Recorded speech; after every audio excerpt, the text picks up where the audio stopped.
Hey,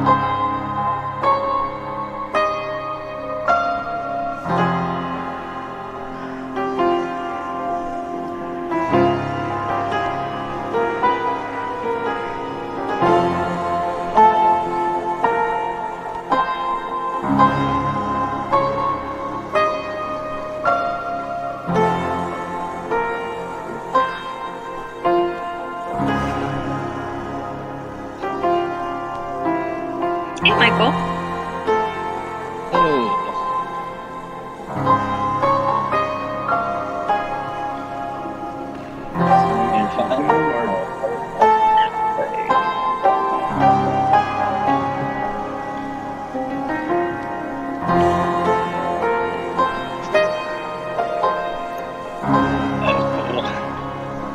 Stop at the store and pick up 10 racks of ribs. I gotta feed 40 people at a party tomorrow. 10 racks? Yeah, that sounds about right. Maybe some frozen burgers, too. Yeah, luckily I only have to do the main entree. Everyone else is responsible for sides. Nice. Put all your effort into the best ribs. Everyone, we'll go for those first. Oh yeah, and I make a damn good rib. What, short ribs, baby back ribs? St. Louis spares. Yeah. If you can do those good, then you're extra good at ribs. Yeah, I'll probably get up about 7 tomorrow morning and let them smoke for 6 hours. Oh, nice. They're going to be so tender. You should be up and live now. For their Rachel and I think we'll start with you. So you Oh, kind of okay. walking into the Lost Woods. You're on the way back to Milwaukee, headed towards Yesterhill. Yeah. And you see this glint of torchlight at the end of the road in front of you. You hear the sound of voices.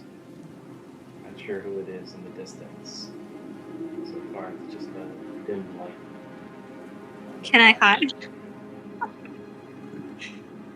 Yeah, absolutely. Go ahead and roll stealth.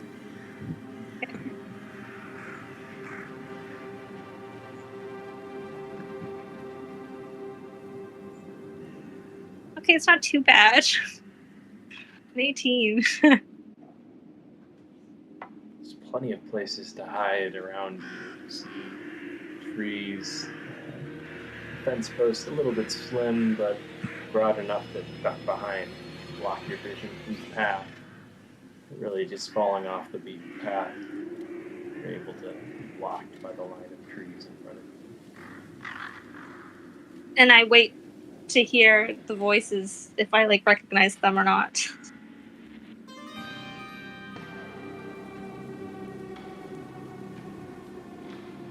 Far in the distance, it's tough to discern. Go ahead and roll perception, see if you can recognize anyone.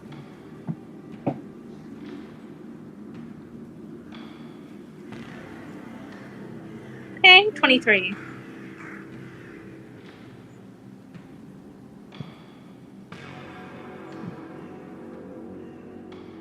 They don't sound threatening.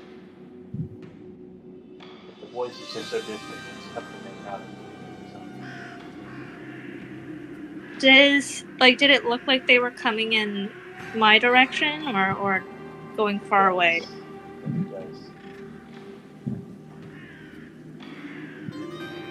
Okay, I wait. Or you know what? Can I advance in the tree line, but do it stealthily? Oh, absolutely. Okay. Do I need to re-roll? Yeah. Keep that same stealth roll you Oh. Yeah. Sure, I'll do that. Or you can try and roll for better, but it could always be worse. I mean, if I roll a natural 1, I didn't. But if I did, I think he said I'm climbing through trees and I fall or something. Oh my goodness. Just comes for you. you make it about halfway closer, and I'm going to say your ears still tuned. You're still sneaking around, right? Yeah. You can hear that those are the voices of your companions. You can hear specifically, loudly, the voice of Terak and Artavine chatting about something. Pick on them because they're better. And they then, talk a lot. They're both good. They are talkers. oh yeah, Noctur and like Tarok. Then you know what? She's gonna, because she's been probably like wandering around in the woods alone for days now, and after what happened to her, she is very desperate for a conversation. So she's gonna actually like run up. She's gonna blow her cover, and she's gonna say, "Tarok, Noctur, Craig, is that you?" And she's running. Like towards us, running towards us. Yeah. Oh. Well, Kragnar's just going to be a big sap, and he's just going to hold out his arms and give you a big old hug and pick you up in the air and say, "Kragnar, miss you." Oh, thank the starlight. Oh gosh, I've been walking alone for days by myself. Where? What? Kragnar not understand. Oh, I don't really understand it either. I'm just glad that there's finally some sort of being other than myself. Did you? Corvus speaks up and says, was it, it's, I don't know where you've been, but, it's good to see that you're safe with us. We'll protect you, don't worry, whatever's happening. And, Corvus looks a little worried to see that you're so worried, and he starts to look around for threats. No, it's not really like something attacking. It's more like, I don't know. It's like reality shifts for me some ways, but all I really know it's sort of like our reality, but not really like our reality. I mean, there's no birds, there's no frogs, making their songs. There's none of that. It's all silence. But I was on this way to try and go to Yesterhill, and she looks up if it's nighttime and like looks at the moon that's like almost full, and she looks worried at that. So you're telling us you never made it back to Yesterhill? No. Oh man, Corvus looks doubly worried, but he's also glad to see that you're safe, and kind of wants to hug you too, but he doesn't. So, if Elda trapped in some strange land that is here but not here, with no birds or frogs, does Kragnar have it correct? Yeah. Okay. Alcor sits there confused. Very strange. And Imelda was trying to go to Yesterhill but did not make it. And I'm still trying to go there. The full moon's not quite upon us yet. I think I still have maybe a day or two. Maybe 3.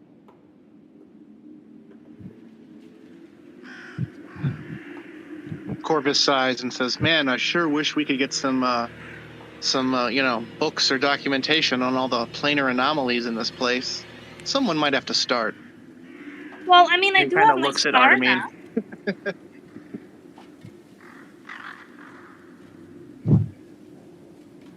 And I noticed that you come with new adventures.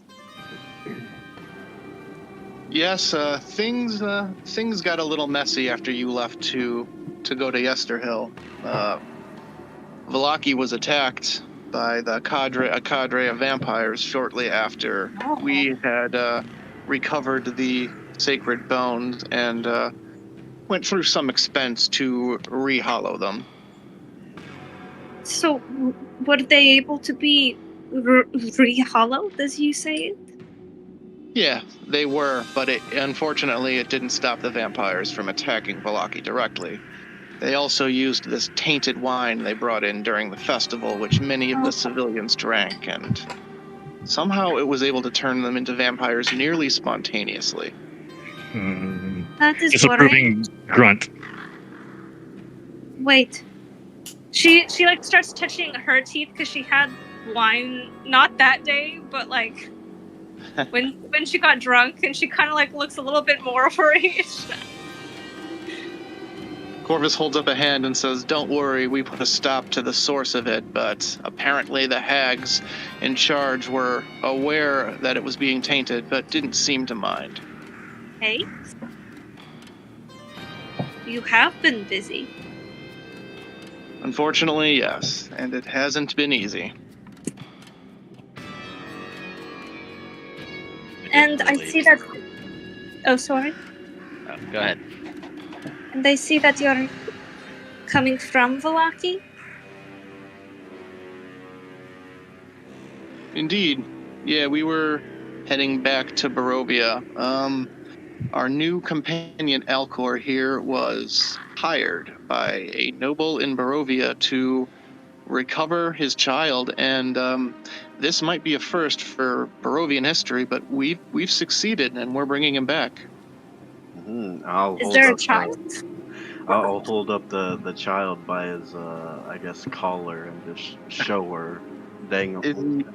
Is he still unconscious? I'd imagine so. I hit him pretty hard. Oh my god! Do you say this? Yeah.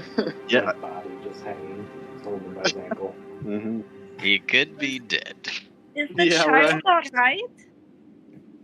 I mean, he still had a pulse. When was the last time that you checked? You know how like When I hit him. like a cute little kitten sleeps on you, sometimes it starts to purr. You can hear that little noise coming from kids sometimes when they sleep. Their snores sound like cats almost because their little noses are so small. That's what he sounds like too. He's just like, and he's out, but he's hanging upside down, dangling, and his hair looks like he's been electrocuted because he's upside down. Mm-hmm. Oh, how far is Barovia from here? That's a good question. She looks at the person that was hired by the noble, thinking that he might have an answer. I did not get a map of the area. I was just wandering around the woods. Father Albright speaks up in the back of the group and says, "About a day and a half's travel." Corvus pipes up and says, "Assuming whatever happened to Imelda doesn't happen to us as well." Well, it didn't really start to happen until I sort of took a bath in a pool, and everything's been weird ever since. So maybe avoid certain pools. Shouldn't be a problem for you then, Corvus. You don't take baths. He nudges at Wade, trying to get him to laugh at his joke.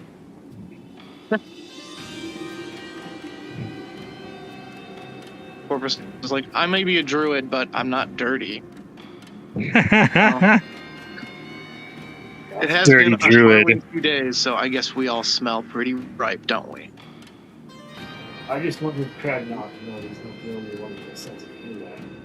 He smiles and looks at Cragnar. Confused grunt from Kragnar. Corvus Is it- smirks at the father, appreciating his humor. This Father Albright, he in our group now. He says semi-defeated and dismissively. He's in our group now. Is this the same father that she talked to back in Valaki? I don't believe we've met, my dear.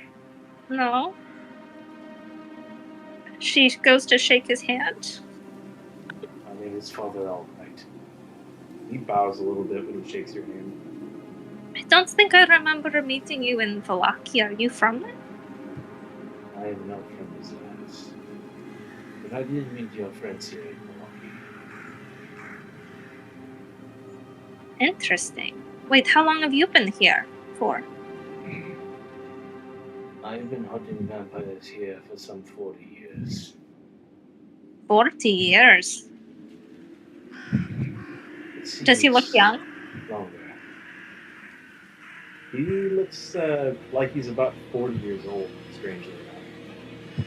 Well, you know, time has been a friend to you so far. Time is a funny thing. Also, for like people who haven't met Imelda yet, like you see this girl with like blonde, long hair that's braided, pointy ears that kind of stick out, even though like they're braids try and cover them, and like purplish eyes as well, and like ranger clothing. Ranger clothing? Hold on, no, you're not getting away with that. You're not getting away with that. No, describe your clothing. You don't get to say Ranger. Nope. What are you wearing? Sounds like Not something allowed. Corvus would say. I object. I object. Druid clothes. Yeah, nope. Objection. Ranger Fine, clothing. You never Ranger heard anyone say that before. It's funny. She's ready to range. Yeah, I'm wearing multi-class clothing. She is what color is she? Is she wearing armor? Like yeah. No, I'm sorry. I'm throwing a flag on that. You don't have to describe if you don't want to. I was just giving you crap. She was just capping it off because she was very descriptive up until that point. She's like, all right. Yep, Yeah, it just Ranger. totally You know totally gave up. You know There's leather straps everywhere. I mean, belts I that feel are like the unnecessary. clothing speaks for itself in the visuals. They are the most. Are they the most stereotypically dressed of the classes? The Ranger, do you think? I think so. Ranger and Druid, both of those are pretty stereotypically dressed. And then, barbarians just look less clothes. Yeah. Yeah. Alright. We digress from our subject. And she's gonna like look at the child that's hanging upside down, and at the new party members, and then at that, and then to the older party members that she's more acquainted with. And she is gonna say, "How pressing is the matter of returning the child?" I imagine pretty important. Dang. She looks back at the moon. I don't know if I have enough time to stop in Barovia.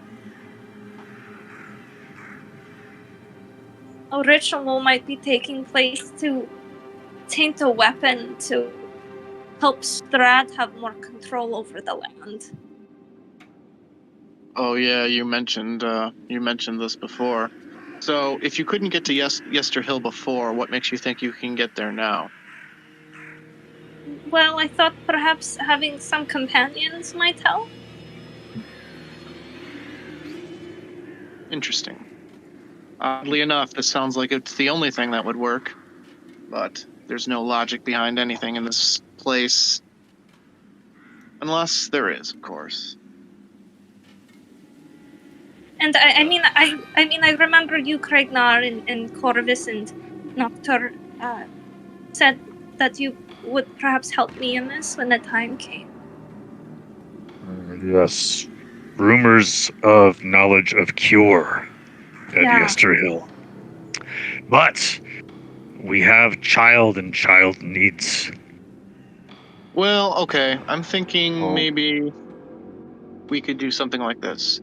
Instead of going all the way to Barovia, we could stop halfway at the Vistani camp, and hopefully someone there can help us. Almost as if an answer. One of Aaron's zombies belches. A ghastly belch. Gross. Onto the floor. As you kind of remember for the moment that there's like also several zombies just like trailing Aaron. Why is there zombies trailing Aaron? I want to just properly describe it. Gotta give everybody their visual due and credit. I've been raising the dead for my own devices. What? Why? More numbers help us fight evil better. Well, But Otherwise, they'd just be lying around. well, one would hope at peace. I'm not sure anyone or anything will be at peace until the lord of this land is defeated. Well, wait, why couldn't we leave the child maybe like temporarily? Like in Valaki, isn't Irina and them still there? What I was going to suggest is perhaps Father Albright wouldn't mind making the trek to Barovia with the child himself. Wait, you are entrusting children to Father Albright? He'd certainly be in better care with Father Albright than Alcor, I would say. I haven't seen Father Albright knock him over the head yet. This is true. Yeah, and not to add further moral dilemma to the situation, but the child had briefly referenced that he wouldn't mind going to be with Irina, as Irina had like sort of served as a babysitter slash teacher for him while he lived in Barovia. So that was sort of a role in the town there. On top of that, he also mentioned that he did not want to go back to his parents. Yeah, they suck. Parents suck. Well, being reminded of that, perhaps we should return to Valaki and leave the child with Irina and Ismark. Well, you'll have to What do convince they- Alcor of that. Yeah, Alcor has unfortunately a bounty to take them back to the parents. So moral dilemma with him, he needs to take the child back to get paid. So that's I need money, damn it. and that's basically where he's at. So he is in a state where he has a reason to do this. He's not doing this because he's hearted. He's doing this because literally this is intent. Not everybody goes on the list he goes. Just so everybody has kind of like an understanding Yeah. of the current board. Well, that's not to say that we couldn't return and take the child to Barovia at a later date. However, it seems we have more pressing matters. And I mean, the bounty will be still there, right? Like, I'm not really sure how bounties work, honestly. Well, considering he's still a crazed addict, What? yeah, he's an addict. Child. Yeah, he's hooked on pies. Oh, He's hooked hard, man. I guess we can leave him in Valaki. At least then, I don't have to knock him over the head as we travel to that one place, Barovia. Yes, I'm afraid too many knocks may leave brain damage.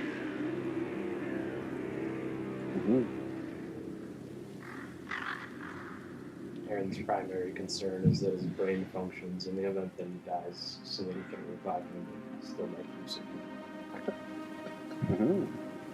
Okay, so we take child to Irina, then go to Yester Hill.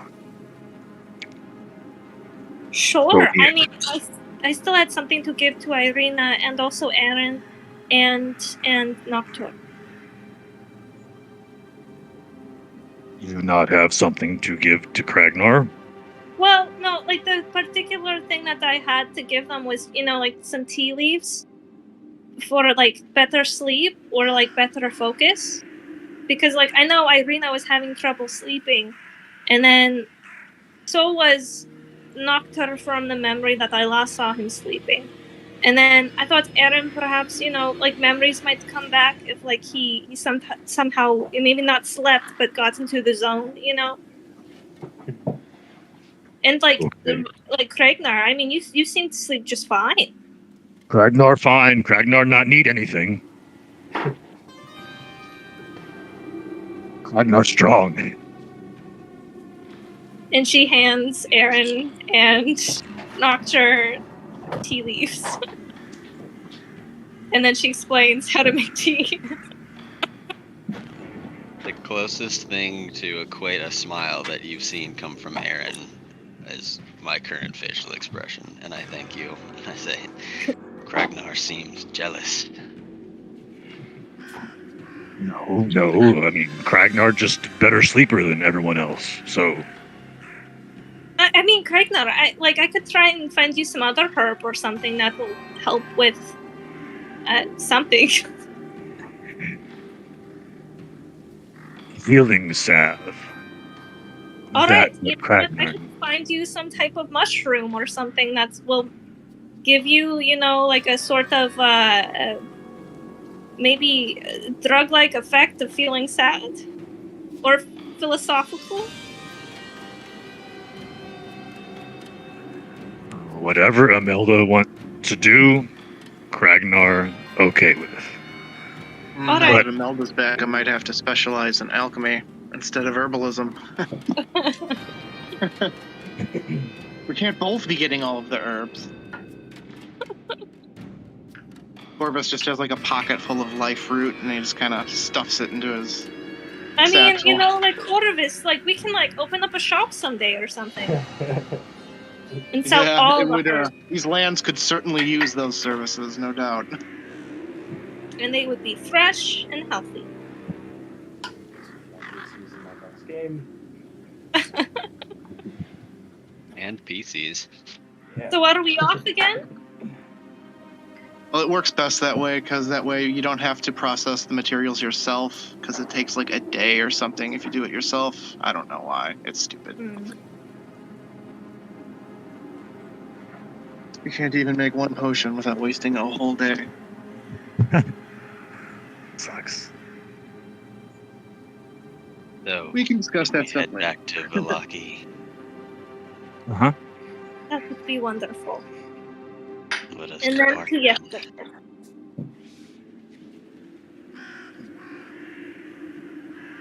You guys are 10 for 10.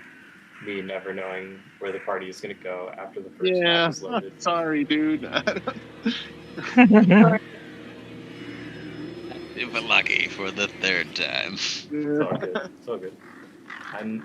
I will quickly get us over to Blocky as you guys head back in that direction. And then she's gonna ask like how the festival went, how people's performances went, if like Isaac is still there and being creepy. Oh, Isaac is actually one of my raised dead. What? Isaac is one of my zombies. You see him kind of like stagger forward, drooling a little. That I would is. say Isaac isn't doing too well. Did he have some of the wine? No, we killed him ourselves. I'm not surprised. And what about the burgomaster? Is he still in power? We forced him to flee the city. Oh, dang. Wait, so then who's running the city? Currently, nobody. That sounds like a chance for chaos to reign a little bit. Yes, so much fun for me. Like, are there guards? Like, what happened to Ross? Like that guard that really liked me. I might have had to cut his head off, says Father Albright, smiling. There's a good chance he's laying among the dead in my portable hole. That is depressing. I say as you also see 2 or 3 guards shambling around me too. I mean, do they have to be around you all the time? Like, do you have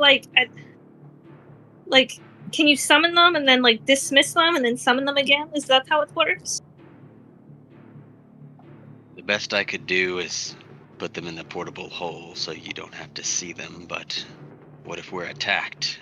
That would add a whole other step. It's just I'm a little bit uneasy traveling with so much undead.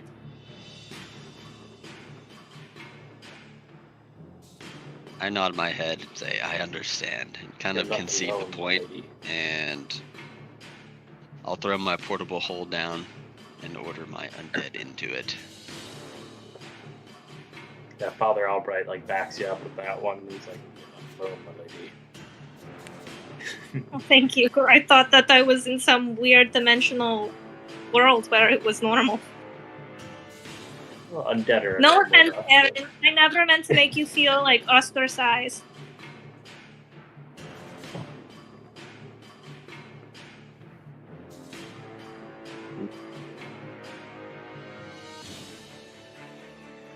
I mean, I can understand feeling unease with the undead walking about.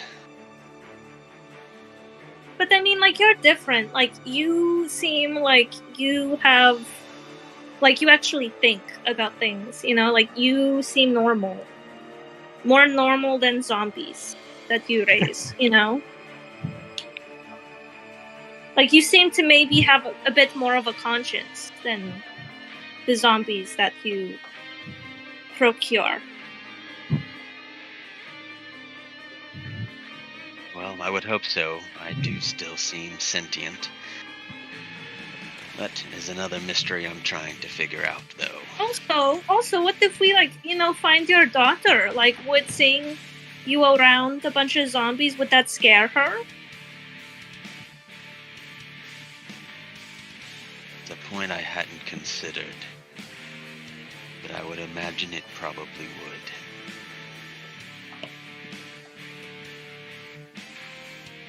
Well, hopefully you haven't come across her yet. With the army of zombies.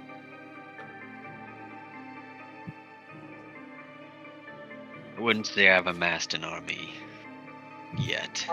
I mean, it seems like you're on the starting point, at the very least. He's got his posse. Well, that is the end goal, I suppose. Corvus pipes up and says, I also find necromancy distasteful, but I've fought next to more than one necromancer in my time, and also, and he kind of looks around and says, this place seems to be especially favorable to necromancy as a whole as well. Yeah, I mean, there are a lot of undead around here. Well, I mean, if you don't like it, we're going to see a lot more of it. Yeah. Place attracts necromancers like, I don't know, a lodestone made of negative energy or something. I don't know. The more we have fighting for us, the better. But what if, like, someone more powerful, you know, like, controls them or something, you know, like, kind of stops your control over them and then takes control over them? I actually found a journal in the mill where the hags presided. There is someone more powerful that controls them. Oh, who? His name is Azarax. Azara. Yeah, sounds like a demon to me.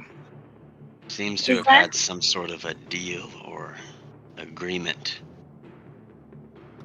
with the lord of these lands. He offered him some sort of information in exchange for raising him an army of the undead. Does this sound familiar to me at all, or no?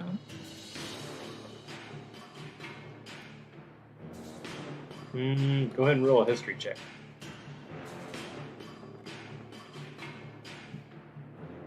Wait, one sec. Well, I don't think it'll be a good roll. She has a -1 to intelligence. But we'll see. Nope, an 8. Nope. I don't think I've ever heard of that name before. I probably should have paid more attention in history class. It's a boring subject. I love history. How dare you? I'm sorry, I would always fall asleep during, like, the, you know, the orderings of the towns and stuff. I mean, all those names are just boring after a while, you know? And they all Well, kind of sound if a notable mortal makes a pact with a demon, does it really make the demon notable as well? History would say yes, but I disagree. Well, if I understood the journal correctly, all of the undead that reside in the land are a result of this Azarax. I wonder what his life was like before. Well, the journal wrote of some great loss he experienced. We What just if have to you know were to get Azarax? along for now, but it could be enough. But Aaron, what if you're Azarax? Confused grunt. Well, like, I mean, I don't know how long you've been awake. I mean, you can't remember anything about your, past, but you had the great loss. Like, you don't know where your child's at. And now you're raising dead. I mean, that sounds like some similarities to me. I'm trying to connect lines that maybe just don't connect. I doubt I have the power to raise undead in the number described. Gotcha. I mean, that makes sense as well. This Azarax is much, much more powerful than I. Hmm. Well, I'm not Yeah, sure people what a really can imagine. powerful necromancer would be at this point. Unfortunately, there's no shortage of demons skilled in that art.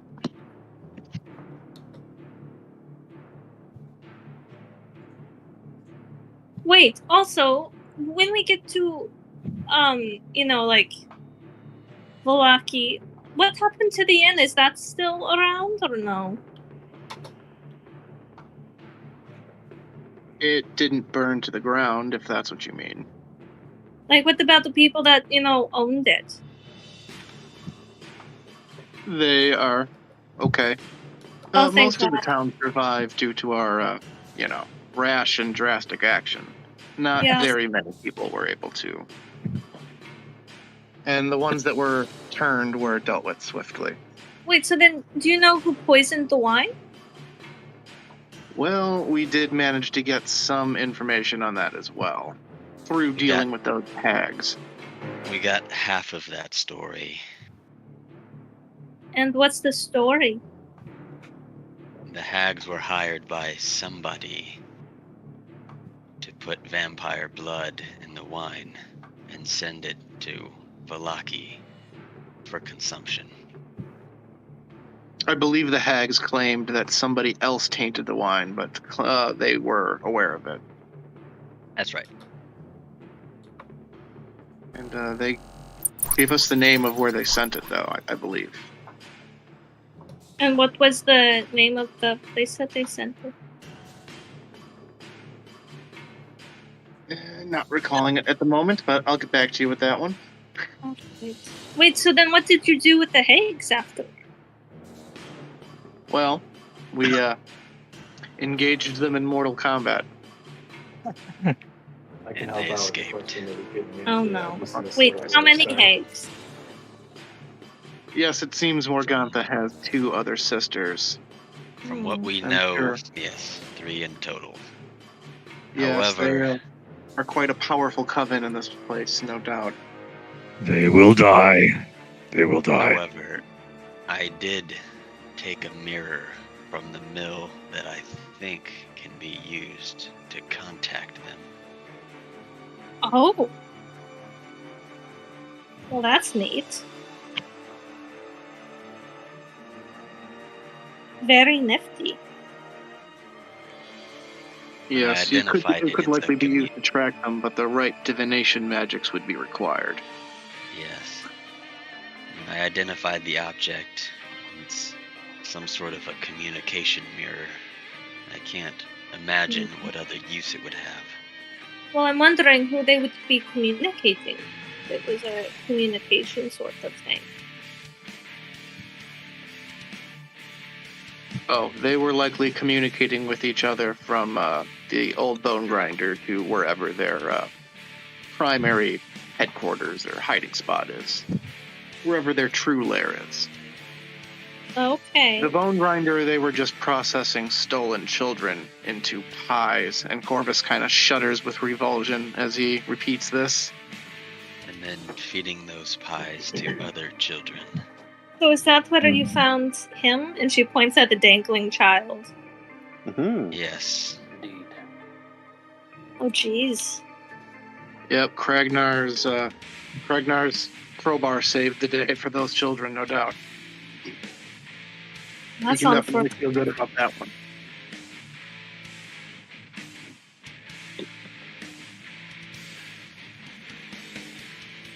Well, hopefully they don't follow us.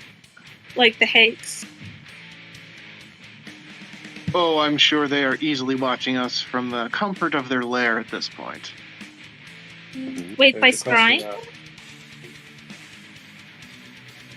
There's a question about where did the wine go in there too. I kind of didn't get the whole question. It didn't get answered. I can probably help with this. The name. The hag gave us a name, I believe. I don't know if it was a brewery or a family. I don't remember. But the name of where the wine was sent, or to who it was sent to be tainted or whatever. The delivery guys who she gave you. Yeah. Yes, that's right. And I do remember I gave you his name. I think it was Evold. Yeah, that's it. Ivolde. Evold.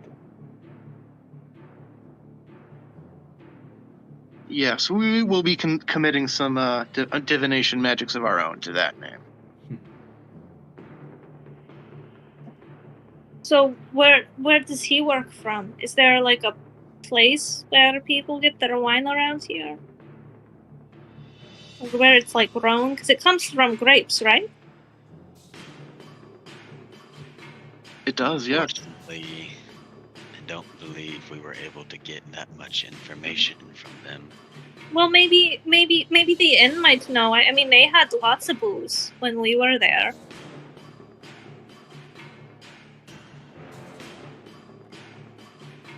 We will certainly ask them about it. That's a good thought. I yeah. could definitely use a good stiff drink, I think. Proving All grunt. right, well then, let's head back to the inn. I would be wary drinking anything from this place after what we witnessed. Yeah, certainly no wine. Hmm. I'm still, kind of freaked out about how they did that. That is pretty creepy.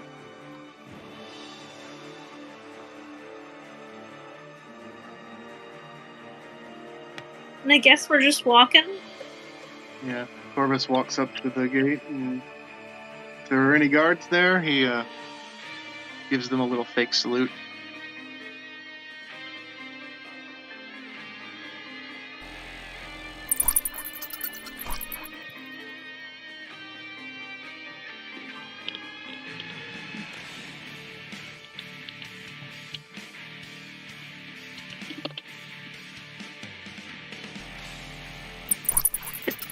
Boy, let them in.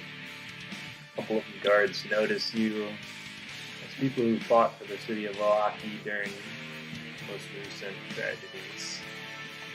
Gates open readily as you approach.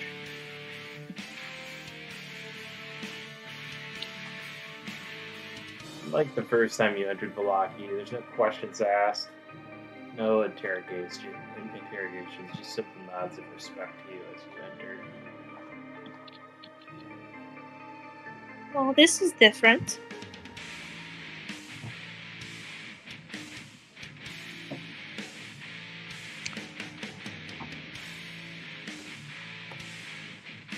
Things do tend to change after such tragedy. And we are going to Irina's location, is that right? I believe we were going to the Blue Water Inn, yes. Oh, also my character's gonna whisper to Corvus and be like, "Oh, does this mean that we can use magic inside here, or no?" Corvus looks at you and says, "It's probably fine now." Oh, thank God. At All right. worst, you'll have to explain yourself to some superstitious local.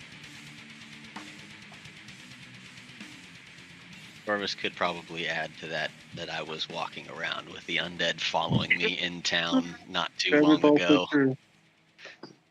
But your undead were also witnessed fighting for the good guys, so, like, are they any less heroes than we are, technically speaking? Exactly. Even though they were only enacting your will. Hey, just some philosophy for thought. Yeah, I don't have to be evil. It'll be good to see Irina again, too. Because, like, she wasn't feeling very well the last time that I saw her. No, she was also attacked during the raid on Valaki by the vampires, but she's recovering just fine. Oh, that's good. What about her brother? Was very Oh no, I'm nearly sorry. He was killed. attacked. That's right. I got that wrong. I got that detail wrong. Oh. Yes, he was Sorry, very, he's been pretty solid so far. And you're right. very nearly killed. But he's okay? He survived. Oh, that's good. It's much better when you have a companion close by. It would feel wrong to leave Irina all alone. Well, if you need some explanation on why we dispatched the leadership of the town, it's because when the raid started and the vampires showed up and people started turning during the festival, they went and hid in the frickin' storerooms by the docks. We did Oh. give them an opportunity to speak to us. They chose violence instead. Nice. Ismark and Irina teach us how to fight with fists, too. Oh!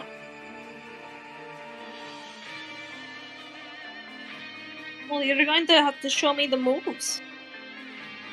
At some point. Ragnar working on footwork. Very strange. Well, I'm sure that will get the tone down at some point soon.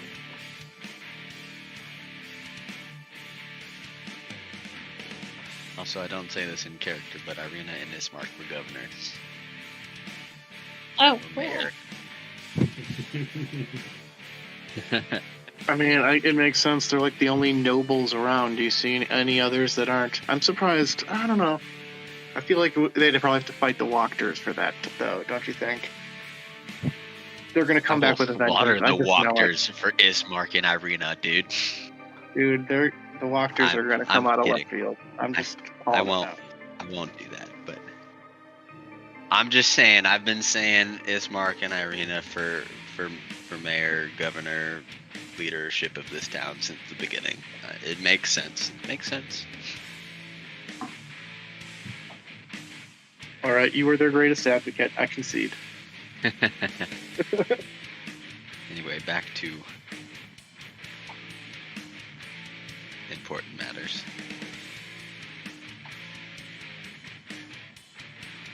Yeah.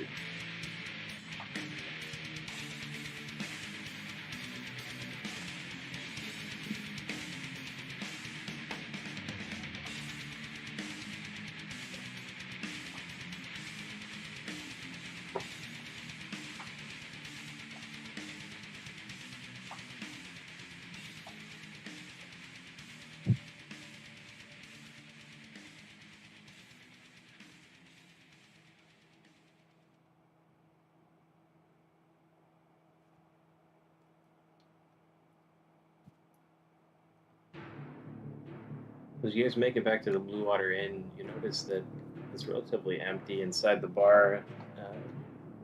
The town itself is very quiet, eerily quiet. Unlike when you left, when there was signs of some political gesturing towards the public from Lady Walker and her followers, we'll say. Mhm. It was kind of a different view of the town than what you see walking in. besides the soldiers, there's not many citizens in town. Many people are probably recovering or building whatever was destroyed or damaged or lost from recent attacks. And unlike the rest of them, it seems like Danica Markov is sort of recovering herself. Her son, obviously permanently changed and affected by this terrible attack. She's spending most of her time tending to him, and when you come in, she tells you that they have no like food or drink service going on, but you're happy to utilize their inn services. But she's short. She's not conversational. She wants to get Oh, back were they to. poisoned? I'm sorry, what? Were they poisoned? Yeah, her boy was actually bit. And then we had to kill him and resurrect no. him. Well, I might have something, like a spell that might be able to, help people who are blinded or deafened or lose control of their bodies or have been poisoned. Oh, you might misunderstand. Very, very powerful magic was enacted to work this out. Far stronger than what you're talking about. Okay. And anyway, her son was bit by one of the half vampires that were running around Milwaukee, kind of ravaging her town. In the process, he was turned into such. And fortunately, he has some strong blood in him. It was revealed that Erwin Mardukov is actually a were-raven. Oh.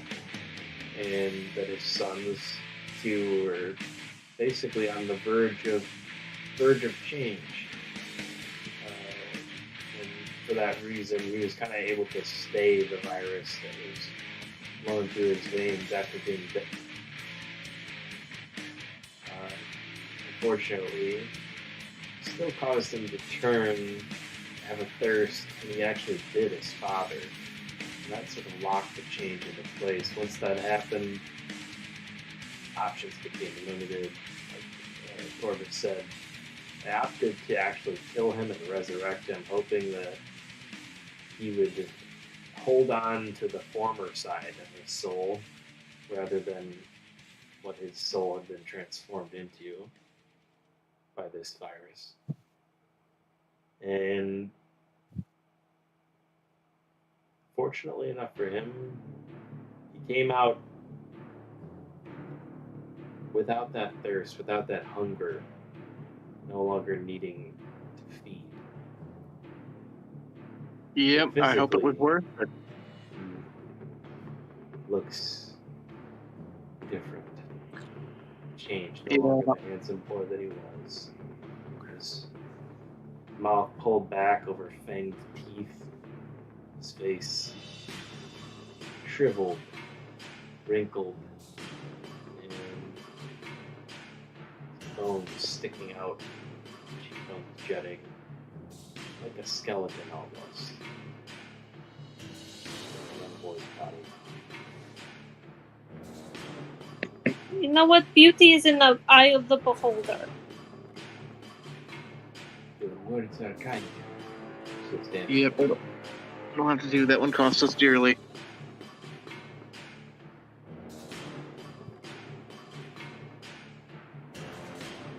Is the rest of your family alright, Danica?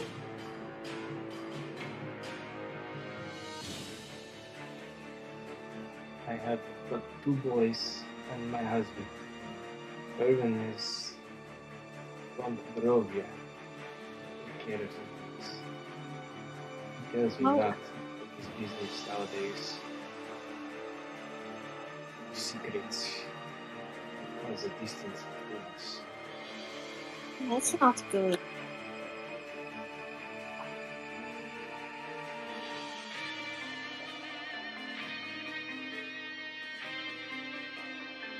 Please make yourselves at home. There is food back in the pantry. If you are hungry, you may eat from there. Do not ask anything for what your family is not. As I said before, things are available, but we will have no food at bar service tonight. Oh, hold on. Hold on. Thank you.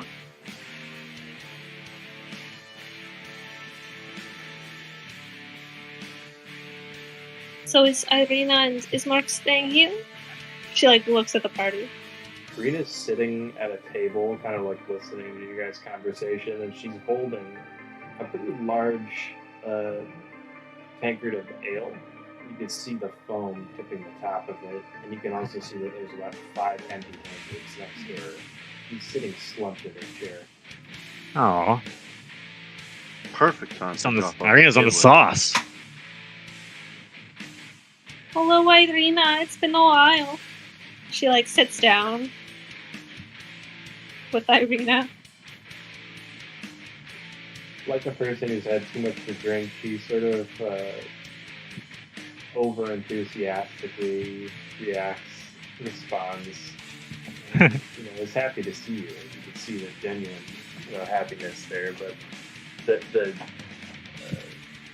probably over eccentric version of Irina that you're seeing is most likely caused by those empty tankards of ale, as she says, Imelda, it's been so long. It has. Why don't I take this drink from you? Like it seems like you've had a lot and I've had none. No, Imelda, no. Oh, come on. I've been traveling all day. I can get you a drink. Hold on. She starts to put her drink down. I don't not have to get surrendering that. it to you. But she starts to try and get up to go and get you a drink. Unless you stop her, of course. I stop her. Oh, okay. You know what, you're right. And I just sleight of hand take a sip of her drink. Go ahead. Let's see if she notices this at all. It's going to be probably pretty low. 17. Oh my lord. I think she's like, her eyes are like kind of rolling in the back of her head because as she sits down, her head kicks back, chin goes up in the air. She's looking at the ceiling as you take a sip of her drink, and she kind of slumps her head back down, almost as if it's only slightly attached. If like you need some tea or like, do you need some coffee or tea or some water? No. Maybe Danica, where's the water? And she like goes with the drink in hand and gets her water. Yeah, it kind of points you over to where there's a few jugs of water sitting behind the bar. And I need to sober up this woman. Melda's like putting her hand, not Melda, just putting her hand on the table, kind of like steady yourself after that little whirring effect that was caused by her looking up at the ceiling. Oh, Ragnar, Tara, Boris. I don't know who the rest of you are. She looks confused and drunk and just kind of like, almost like she goes cross-eyed after mentioning the third name and trying to look at who else is in the room. Her eyes playing tricks on her, one going one way, one going the other.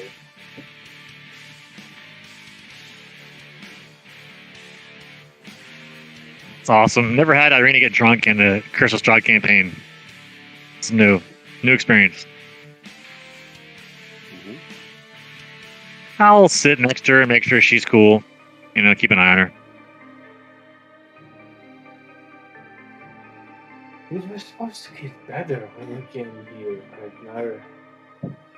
It hasn't gotten any better. No. She Patience, sort of Irina. leans against you and puts her head on your shoulder, and that's I have my arm around her, yeah. way that friends do when they're looking for something. Yeah. It will be okay. It will be okay. Bismarck. He's crazed and mad. He wants to go back to Rome. I told him we were making a home here. He doesn't seem to believe what I'm doing.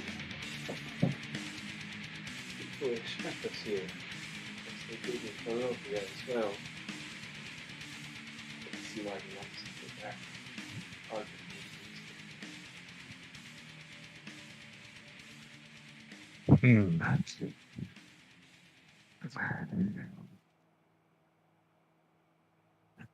I know there was talk of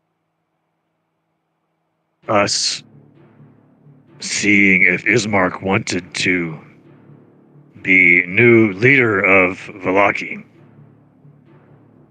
Does he know this? Yes. He has been about town talking to villagers and townsfolk, helping them repair what they can.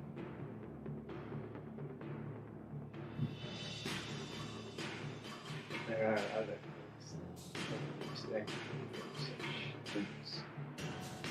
Yes. Do you remember these markings? Pulls back her collar to reveal those dot-like markings that look like maybe like injection sites almost. Well, I'm not sure if needles with medicine in this necessarily, but for you guys visually, that's probably what it would look like, almost like a needle marking in her neck. And they're essentially healed, but they're still like those bruises that remain sometimes afterwards. While my wounds have seemed to heal no further ground, my dreams have made something strange. Oh, what sort of dreams? It was easy to me again. And I still knew things. Maybe his plans for me. And then she's speaking, of course, of Strahd. She details that Strahd had come to her in the night, and in her dream, he came to her in her bedroom. And as she lies sleeping, it was almost as if she awoke. Strahd was her bed. She lay on the chest of a giant. And the bed moved, sort of like almost as if his chest breathed up and down. She began to try and struggle to get off the bed, off this surface. And as she did so, she found herself falling into a gaping mouth. And just terrified at this dream, not knowing what it means. At the end of it, a voice told her of his desires for her, and that they belong together, that they will be together, and that the reason that she had come to this land was no coincidence. She was born here of fate, born here of a reason to be this one to love. And he will love again, as he did once before. Imelda kind of props down with the water and says, "Here, drink. I don't know about you, but that drink sounded very, like, stalkerish." Now you know why she's 6 drinks in. Well, why don't I got you some tea, to help you sleep. I mean, it's definitely helped me in the past to have peaceful dreams and a peaceful night. Melba, you are sweet as flowers, but this is no disrespect to you in Barovia. We settle our sorrows with whiskey and hard alcohol. Well, yeah, I mean, you can do that as well, but promise me you'll drink some of the tea. Alright, for you. It does smell good. She puts her nose into it, sort of breathes in the tea to try and take in some of the steam. Yeah. And Imelda sneaks another sip of Irina's beer. Nice.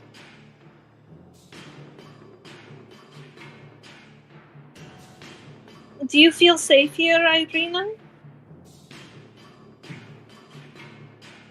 He is just as safe as well.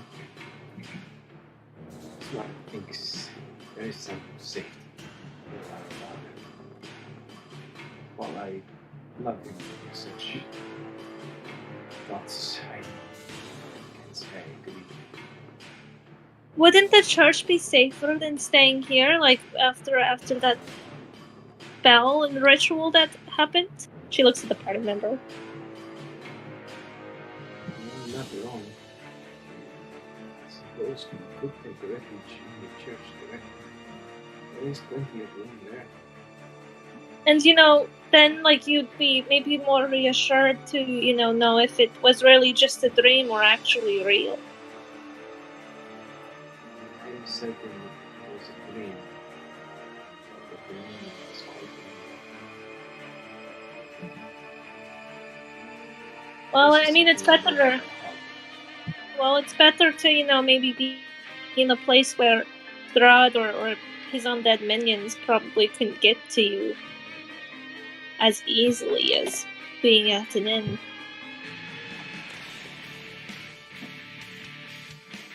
It's now that the lucky time is blessing of the early is no longer here. We are under enforced here. It's different when we have you, of course. Smiles and laughs at the friends that she's made in such a dark time. Kind of almost, suppose, amused by the way life can have those sort of ups and downs. Terrible things befall you, yet still making friends that are more than worthwhile.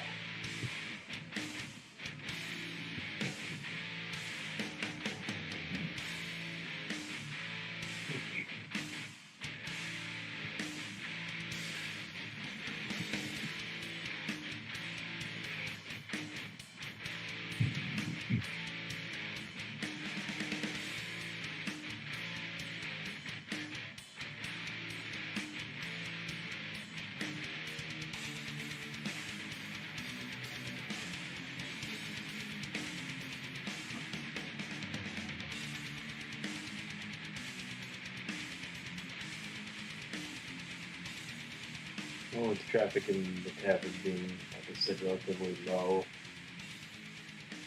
you don't see many, like I said, other folks around, so conversations here could be open for those of you that are worried about other ears eavesdropping on private conversations at the moment.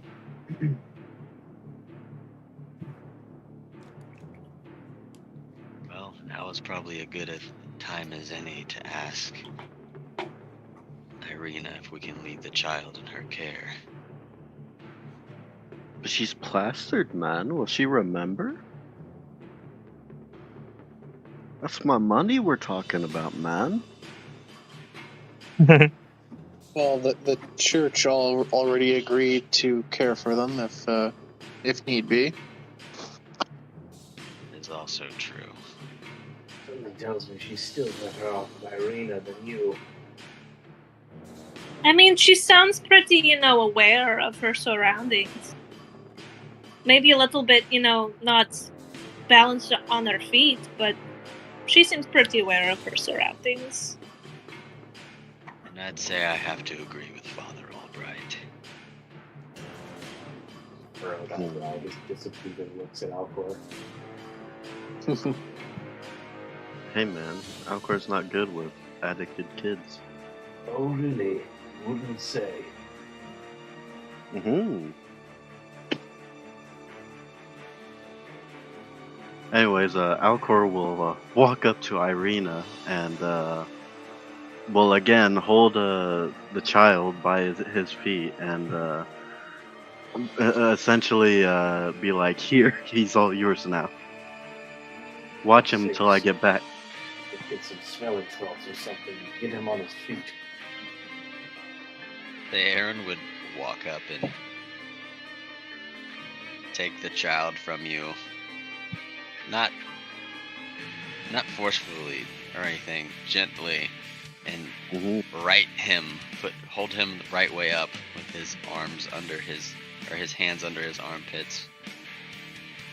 Father Albright's like assisting with a chair, puts a chair behind him in case you're trying to set him down. Yes. And I'll put one hand on his shoulder to keep him steady since he's unconscious. And I'll ask Irina if she would mind keeping watch of the child while we attended to business in Yesterhill for a short while.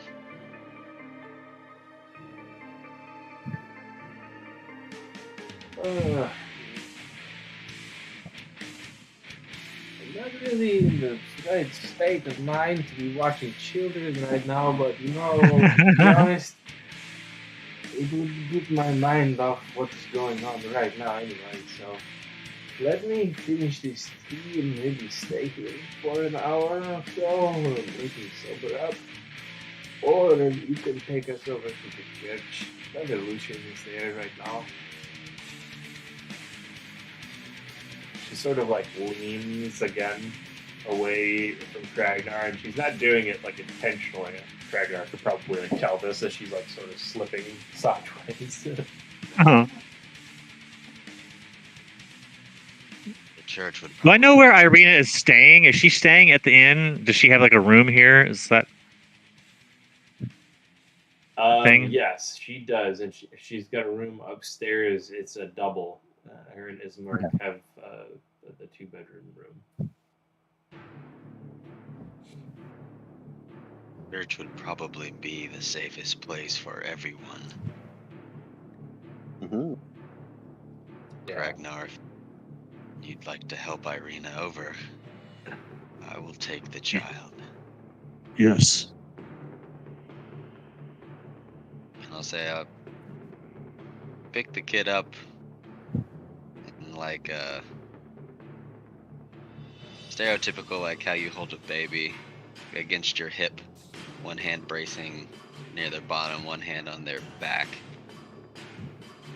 And it would probably look weird, this dead guy in dark armor, yellow eyes, holding a child so tenderly.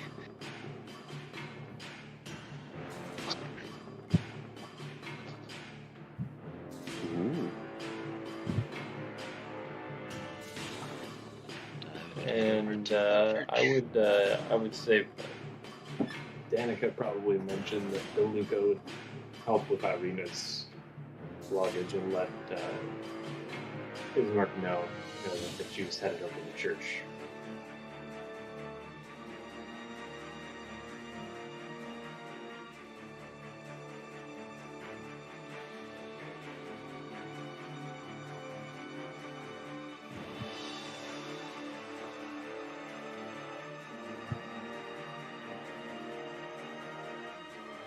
Head over to the church to give the other father a little visit.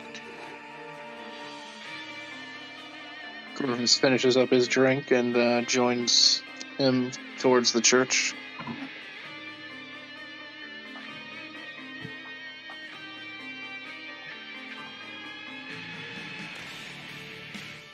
Imelda joins.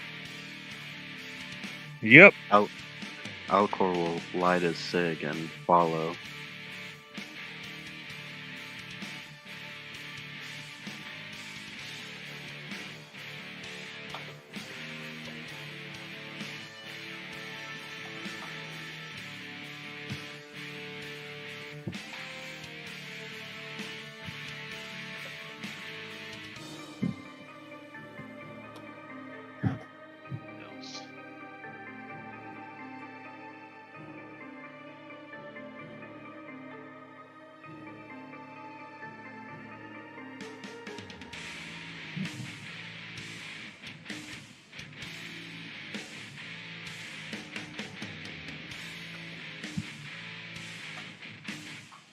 When you reach the church, when you walk in, you see a strange sight. Evictus is holding a cradled Father Lucian in his arms. Oh. And you can see tears leaking from his eyes. He looks upwards, surprised to see you there. I don't know what happened. I don't know what happened. The bone like this. This 15 years ago. I stepped out back in the gardens. I came back and found him like this.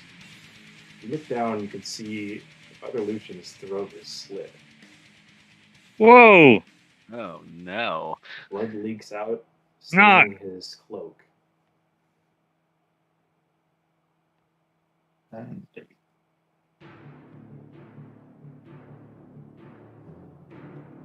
Who would do such a thing? I ask myself the same thing. What madness is this?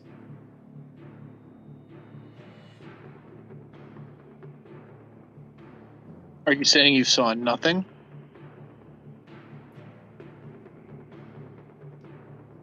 I merely walked in here moments ago, just before you entered. Found this.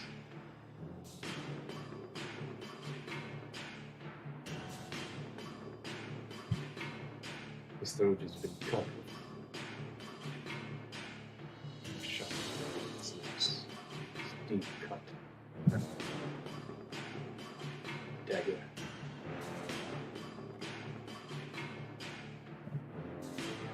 He looks at all of you kind of suspiciously. This is someone that he was close to throughout most of his life. And he's just as confused and terrified as probably you guys are to see what is happening. Father Lucian. I want to look around at like the scene of the attack, and like look at the blood splatter and like the smudges on the ground and stuff like that to see, if his story is accurate. Yeah, It lines up with the evidence. It looks like the attack occurred directly at the podium. The father being snuck up on. As you can see that there's a large blood splatter staining the reading that he had open at his podium, as well as the podium itself. A large puddle of pool just there at the podium. And then signs of sort of a struggle in the trail that leads down the steps towards where you see his body being cradled by the kids right now.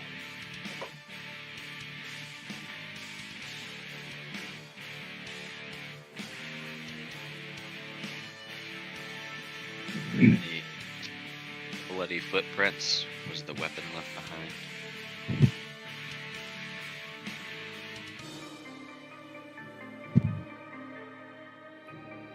Yeah, no bloody footprints and no sign of a weapon left behind.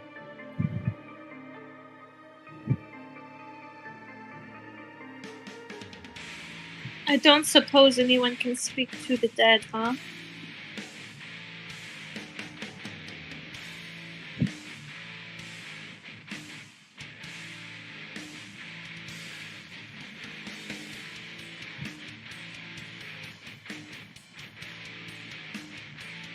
Nope, not really my thing. Why don't you ask Aaron? Fortunately, that is magic beyond my school of learning.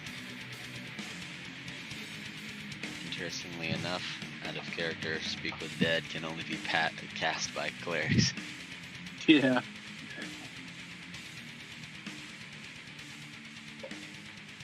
That's too bad.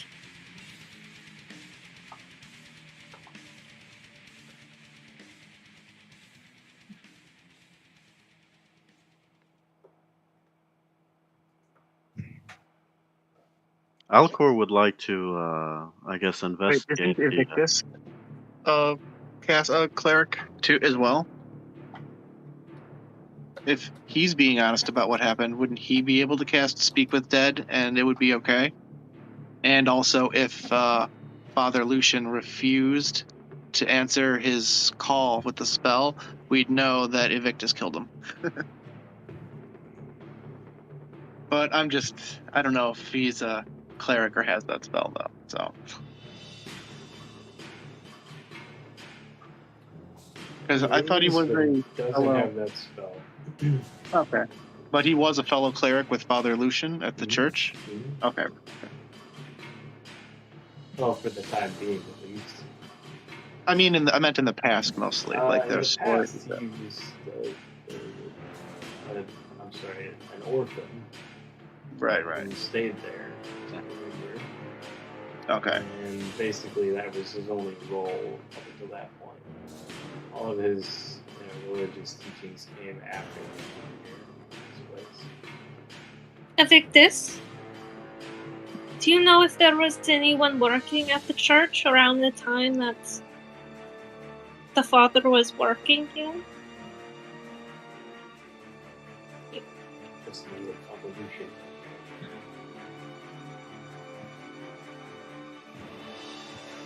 I didn't kill him, if that's what you're thinking. He was my only family member left. Insight check.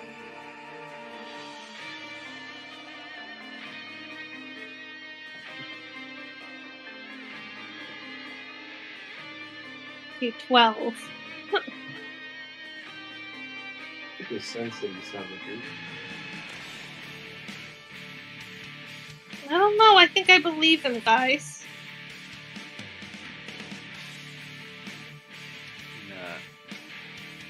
Alcor, sound like you're trying to say something? No, I was just gonna ask if I could investigate the entryways to see if anything was messed with or left behind. Yeah, go ahead and roll investigation. Nat 20. Ooh. No. Nat 20. As you look around the doorway, you don't notice any markings or indications of whoever committed this atrocious act. But you do see someone walking down the road, and that seems a little bit strange, as town's been relatively empty since you guys have been moving around it. The person stands out because they have rather fancy clothing on, per se. See a royal bluish, purplish robe, and a staff or walking stick with the dragon's head atop of it. You see Vasily striding down the road, some 100 feet from the church.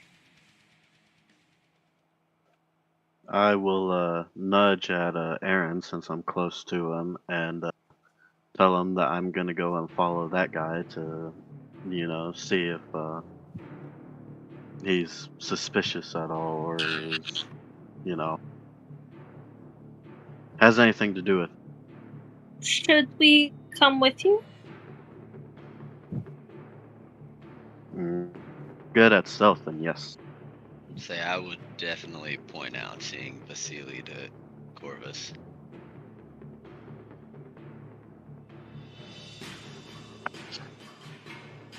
If you're charging out the door after him, I'll follow. Corvus will just follow you.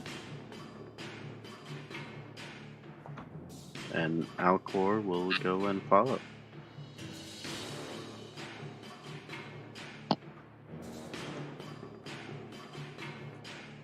Are you sneaking when you go after him, or are you just running openly?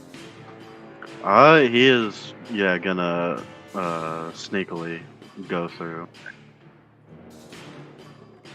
I'll follow your lead on that. Ooh. So I also sneak. I'll trail you guys at a respectable distance because sneaking isn't my thing, and Aaron wouldn't even try it. Imelda Yeah, would probably Kragner go will do with the same you. thing. Imelda would probably go with you.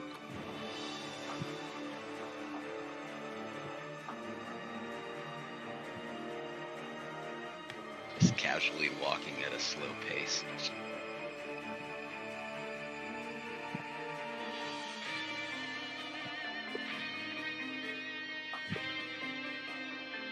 Just waiting behind rocks, yeah, watching where he goes. Mhm. I'll let Evictus know that we will probably be returning shortly. And to keep an eye on Irina. Yeah, kids, we're not just dipping out on them with no words after Right. seeing Everybody possibly is training and following up the Alcor. Can make a health check here. Is he kind of making ourselves unseen, tailing someone? No. Uh-oh. I'll give Imelda guidance this time. So it's a 1d4? Yeah, 1d4.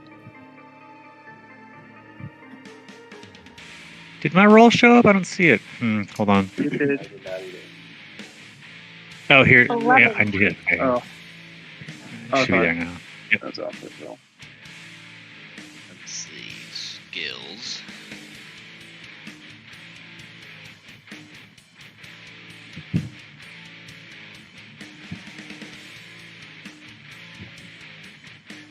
GMW 2.0 is way better at this.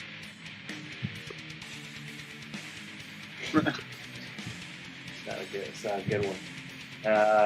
Well, I would say Aaron and Krainer sort of stick out like sore thumbs with this. Vasily quickly notices that he's being followed, turns, and sort of waves, like greets you almost.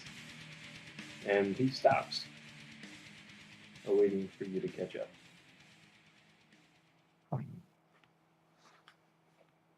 Alcor will follow and go up to him. Hello again, saviors of Voloki. I don't think that we've met before.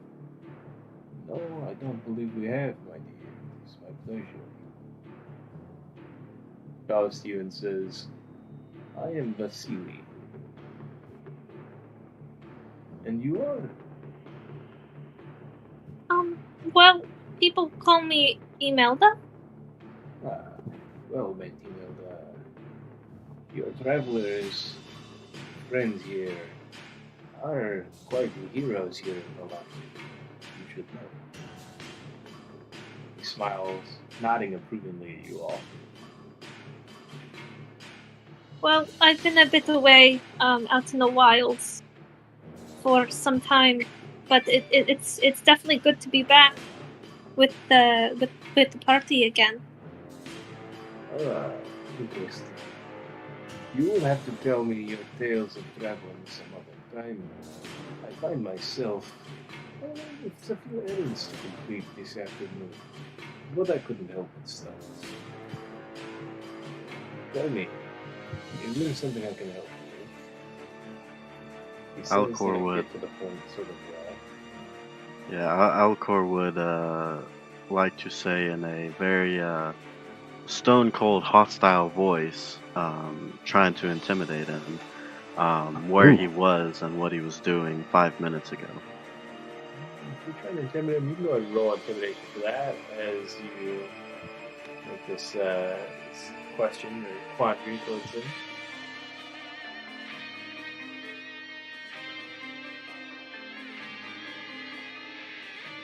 Why on earth would you need to know what I was doing 5 minutes ago? He says in a confused and curious manner.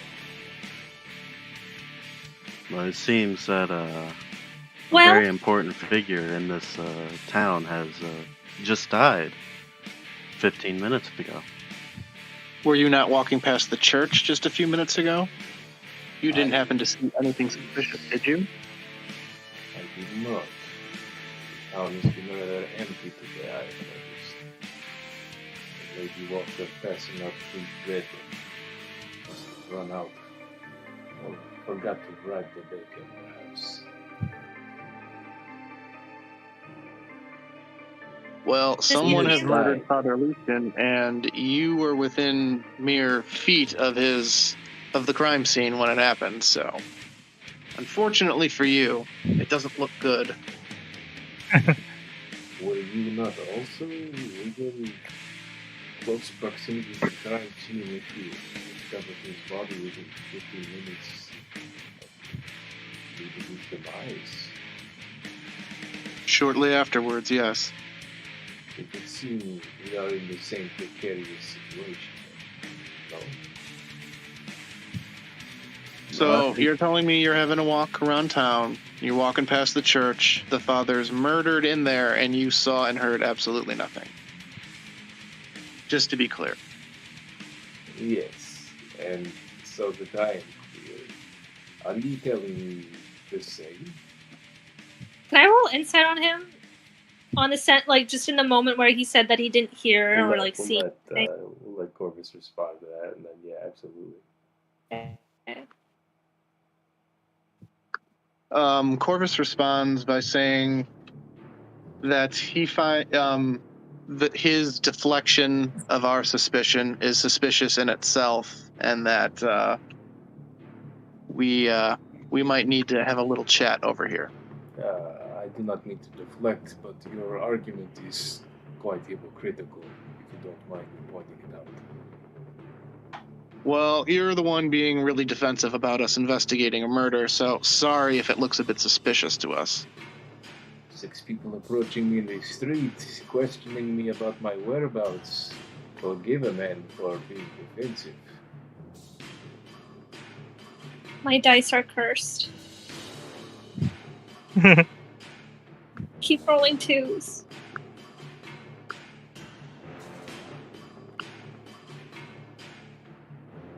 Could I also attempt an insight to see if I can get the inside track? This guy's clearly playing some mind game. I want to see if I can get some insight on it. He thinks he's, I don't know. I want to see what his... I don't know. I can't really glean anything from what he's saying. But he's doing it on purpose. Yeah, I think insight checks you can kind of roll through.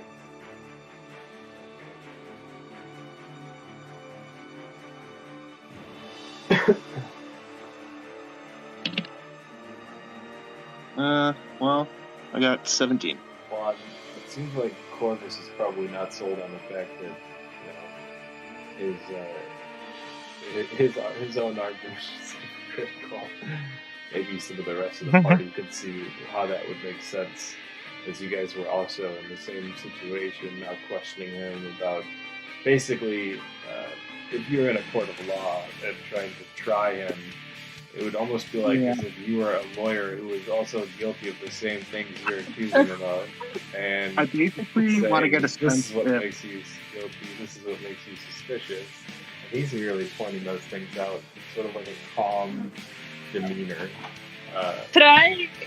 So I wouldn't say that he's defensive. I would say that it almost seems like you're defensive of your stance to the point where he may seem defensive to you. I want to get an idea if he is at all like either surprised, but also like in the same headspace as us. Like, oh, I've just been accused out of nowhere. Like, I think that's clearly where he's at, too. That's I know I'm in jarring to him. He's probably processing at this point that Father Lucian has been killed, which he had no close relationship to Father Lucian that you know of. So his kind of remote startling is sort of what you get, I think, for most people when they hear that someone has passed that they didn't have a close relationship with. It's unfortunate.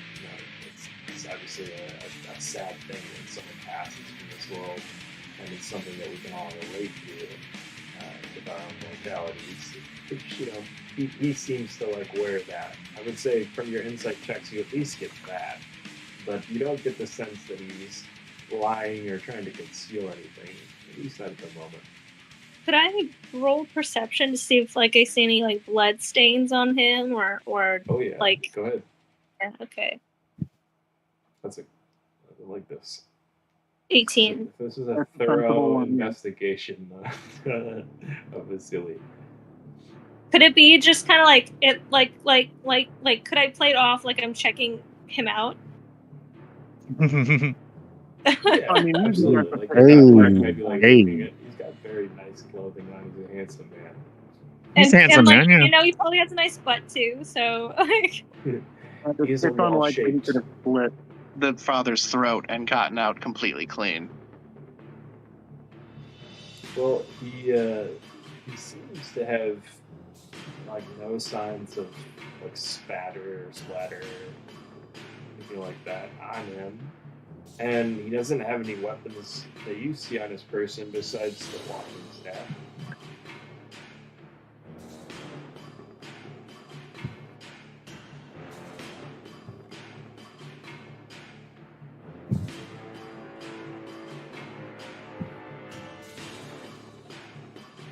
It's silk embroidered, he says to Imelda, seeing that well, she's staring at his clothing. Yeah, it's just I'm not used to seeing clothing like that from, growing up. Sort of bows his head humbly.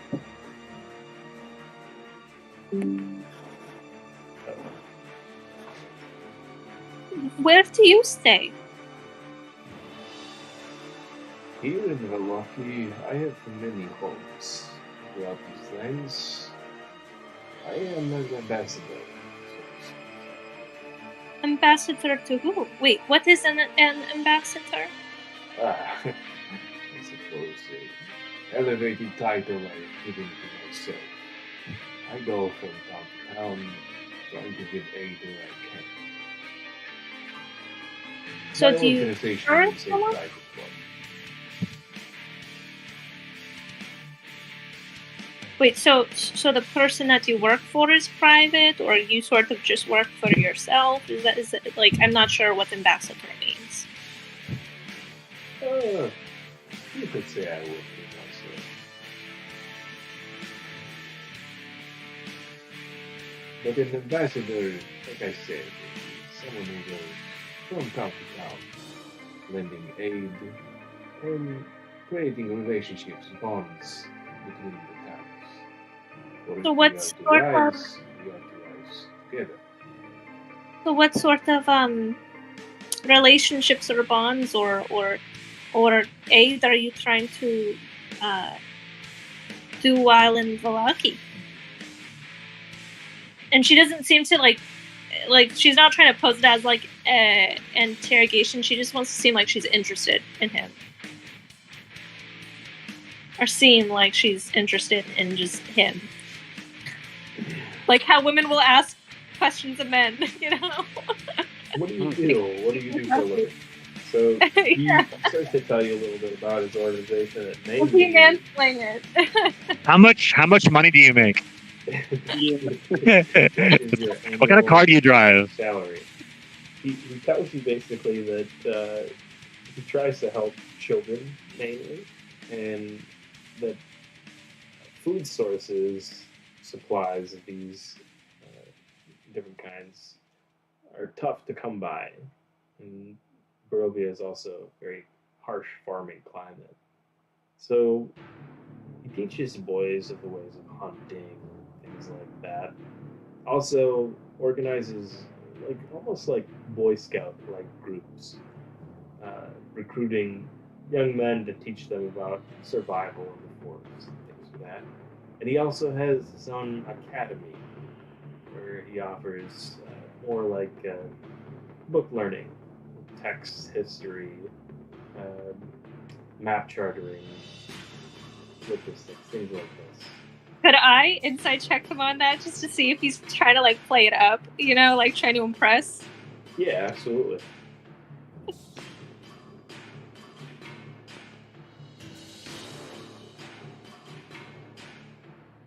Real quick, these are dirt roads or mud roads that we're walking on, right? Yeah, they're mud when wet. He's like completely clean, like shiny and everything, right? Yeah, like beautiful clean. Like how did he keep himself so clean? Even his boots. If his boots were white, they would be pearl white. No dirt Dang. on them. Damn. Okay, see, now we're back to suspicion because that means he's probably cast prestidigitation recently. Mm-hmm. But I've rolled this a person that 17. keeps it on at all times.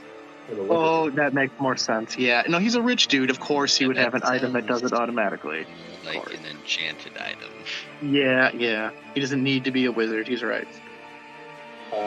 He notices you looking at his boots too, Alcor. He's kind of surveying all of you too as you're beating down with your eyes, and he's Corinthian leather. It's nice how they don't get dirty. Where should I get a pair like that? A thick. He pulls off a pinky ring. And you can see that there is a small amount of dirt on his boots suddenly. The Lord can be everything. My father said you must maintain a certain look at all times if you are to be respected. Something that I've carried with me since his passing. Also, what is a 17 given? He's not boasting. He's telling the truth, and it seems like he's maybe just giving you all of the details of what he does, seeing that you're curious and interested in him, trying to blend into the question.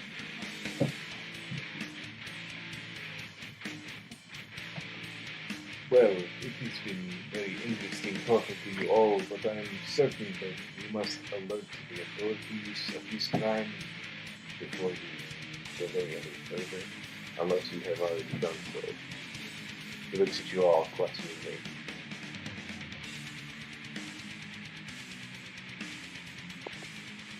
The silence tells me that a guard has not been notified of a crime. I will reach out to the most nearby. Without even arguing or stopping to wait for argument, I guess I should say, he just begins to walk away towards the Blue Water Inn. Could we follow him? Absolutely. He's not walking at like a super brisk pace or anything, or speed walking. He just walks away from you all, begins to head towards the Water Inn, where a guard is standing not far from the outside from the entrance. Alcor will make his way back to the church, knowing that we can't get any more information, probably. For now.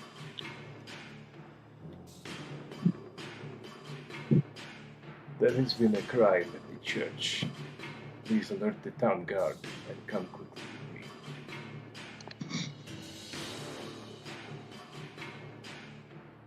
The guard rushes inside the Blue Water Inn, and you see a couple of other guards flood out. One of them setting down a tanker just inside the door.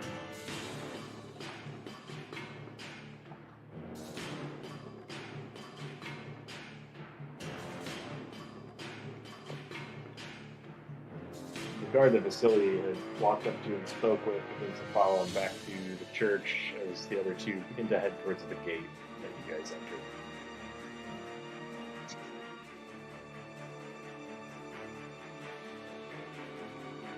And we have no info to provide. Awesome.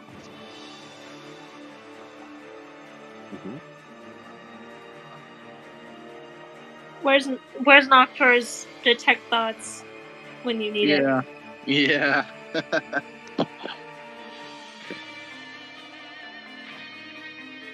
would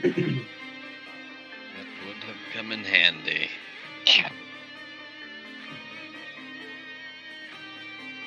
Yeah, I was about to just start casting magic on him, but that seems mean.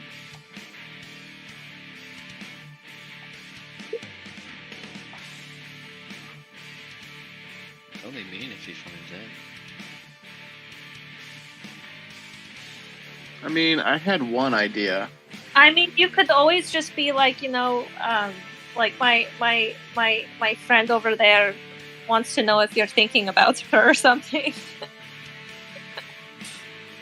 Well, he said he was unarmed, so if, he had no weapons on him, so if I cast, heat metal on him and he was hiding a weapon, I'll probably find out.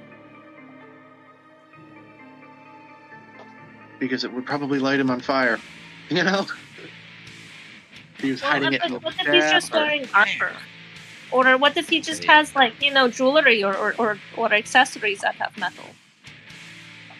Yeah, and he's a rich person too, so he undoubtedly has jewelry. Yeah. I mean, that ring that he had looked pretty fancy, so And it appears he's wearing a plate, or at least a breastplate. I believe.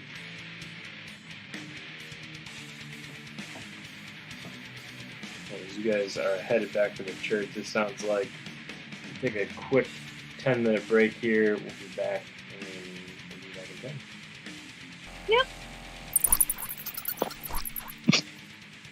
Oh, too many mysteries going on. Need to prepare some divinations.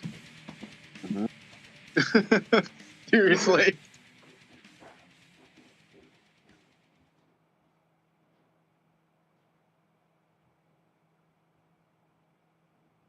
Ugh, all I got is augury. Yeah, I don't have anything for a while.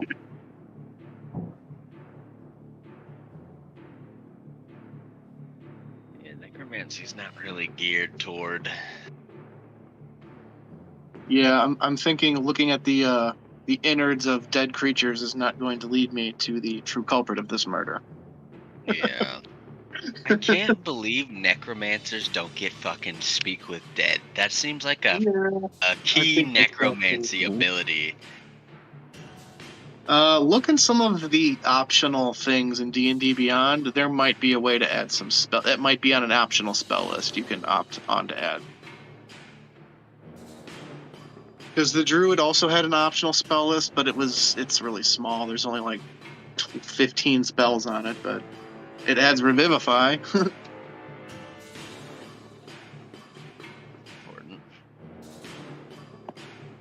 But see if Necromancer's got some optional spells. And it probably, even if you enable them, it won't add them. You'd still have to add the spells. It said it was added to the wizard spell list and Tasha's Cauldron of everything. So let's see what D&D Beyond says, because I'm pretty sure I tried to. Look for a checkbox of some sort. It'll say opt in to optional content or whatever. I did do the same thing for Druid. I looked for it before because I wanted to speak with Dead for just such an occasion.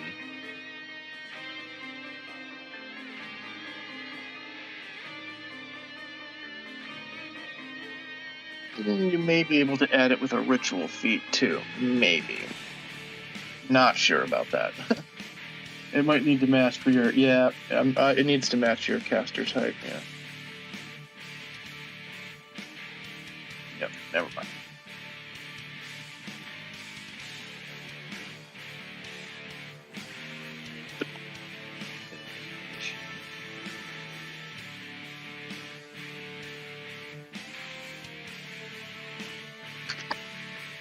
But yeah, having Aaron speak with the dead would be very thematic. We have to make it happen. I did add it. I can't remember. I gotta go through my spell list. Hang on. Hang on. We're gonna figure this out.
But damn, I really thought I had something there with it.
There is something I want to try when we get back to the game.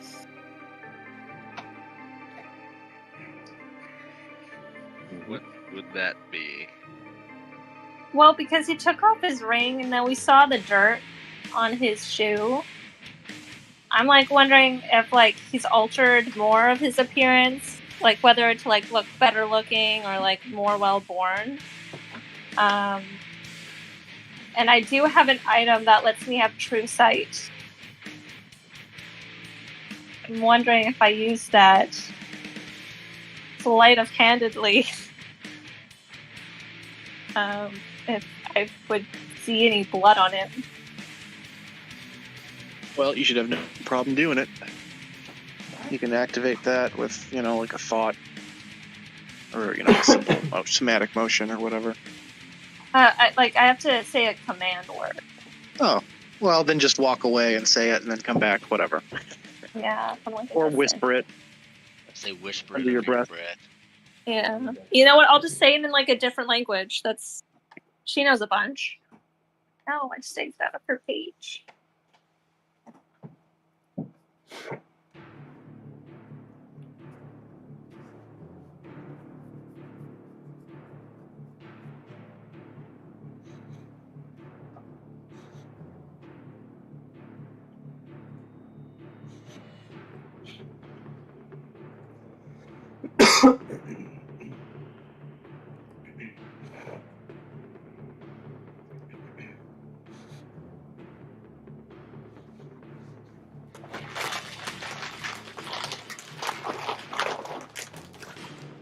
Yeah.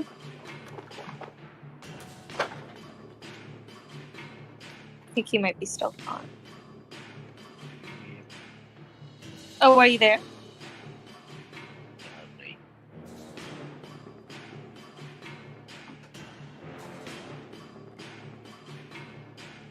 Alright, I'm back. Dan, is there one thing more that I could try to like get like a look at the at Vasily? Was that his name? Yeah, yep.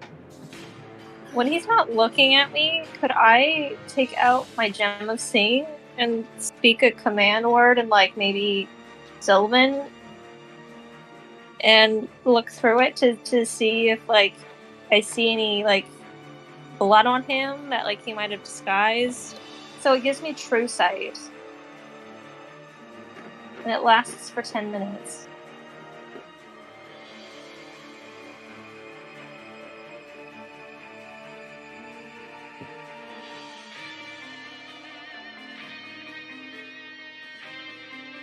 See here.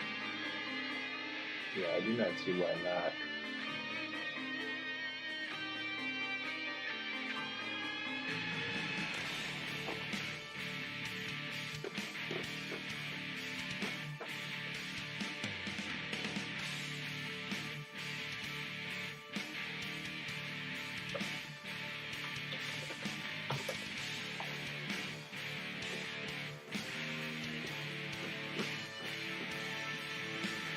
And I will do that at some point.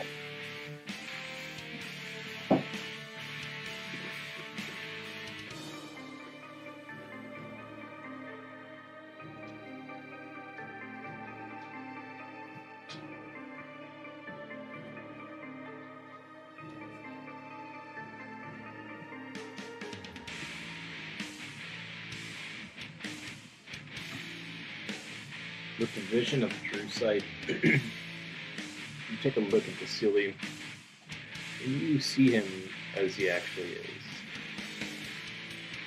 And a beautiful, regal man,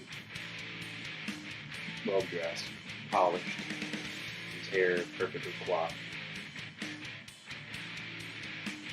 It looks as though he did just moments ago when you gazed upon him intently, looking for some sign of a lie or some proof that he committed this terrible crime. It's not the silly that startles you from the vision of your true sight. What startles you is you begin to see the ethereal plane all around you, something that you're not completely unfamiliar with seeing, you're probably filled with a sense of discomfort as you were before after entering the pools, being sort of transported to that ethereal plane. What you begin to see, some 5 feet away, just past the church, slipping through the graveyards, heading toward the southeast gate of town, looks to be a hag. Oh my god. And a dagger. Guys, I think I see a hake. She kind of keeps the gem of saying near her, and she points to the direction of where the hake is, and I follow the hake.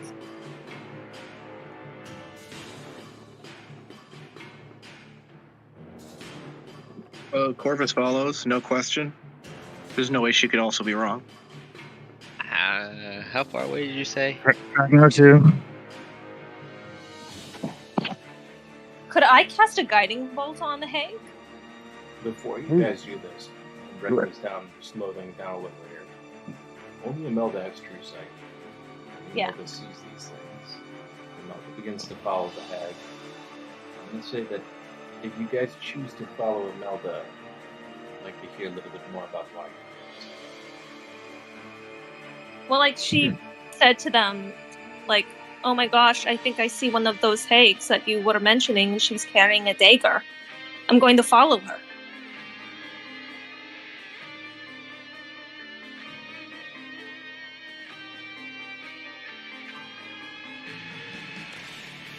Well, I can scarcely believe that there would be a hag here attacking the priest, but you know what? After what we did to them in the old bone grinder, I'm not...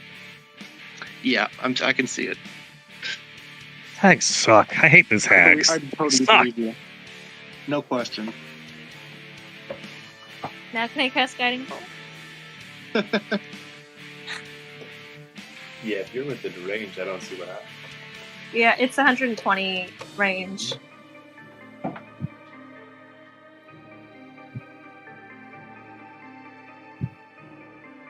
Sorry, So gang. Okay, You said that. At the graveyard?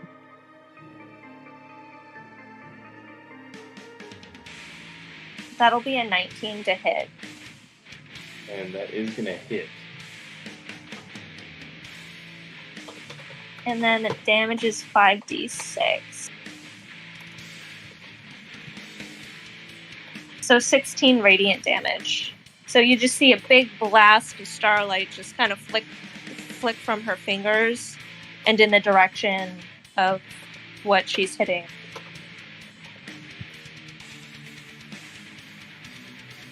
Alright, everybody can roll for initiative. I'm going to skip right to Imelda. Hey. After we do that. Oh, why is caps lock on? So do it up. In it, join. Ooh, natural 20. Oh my goodness, my initiative is Damn. double digits this time.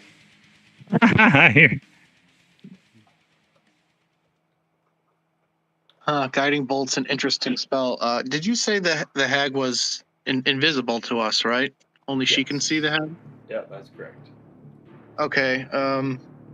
The Guiding Bolt, it gives the next attacker advantage, but since its effect is like creating an outline around her, can we like see her at least while the Guiding Bolt is her outline at least? Yeah, because it says it creates a mystical dim light glittering on the target until then.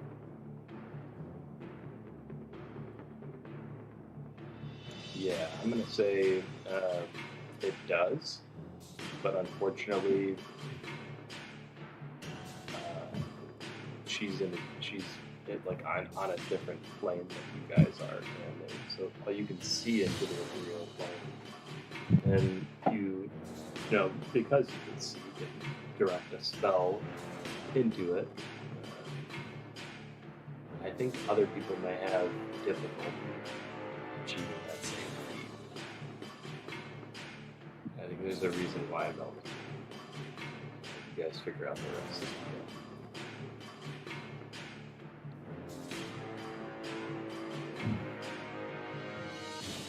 So the rest of you, to answer your question, cannot see this creature. That you do see now is mystical dim lights around the area. Okay. Does that make sense for everybody? Or at least you understand what's going on? Well, who's got fairy fire? Different plane. It's gonna be tough to see through a different plane. Fairy fire probably won't help you either. Yeah. Go take a dip in that pool and I'll know.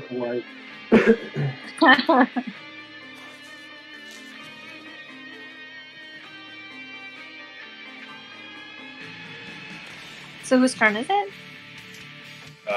Still waiting for all these rolls to pop through. I see 5 that came through. Waiting for one more. Is that mine, right? Yep. Yep. There's down there at the bottom. I think the only one that we're missing is Ray.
It's weird. I don't see Imelda in the initiative order. Oh, I saw that you I rolled. rolled You're at 24. I just don't see Yeah. the order for some reason. So you're at the top. At least you should be. But it doesn't display you there for some strange reason. That's okay. In this case, your guiding bolt is your first attack. yeah. And then I guess for my movement, I'll just run. Okay. Chase her down. Tail spire.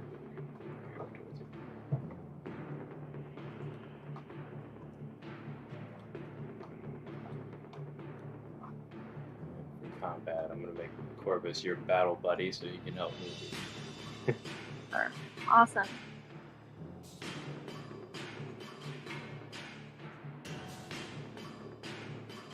You should have control now if you want to play close. Cool. We drop the hag as well as you can see exactly where she is in the map.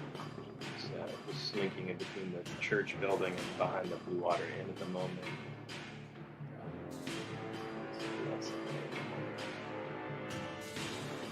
Alright.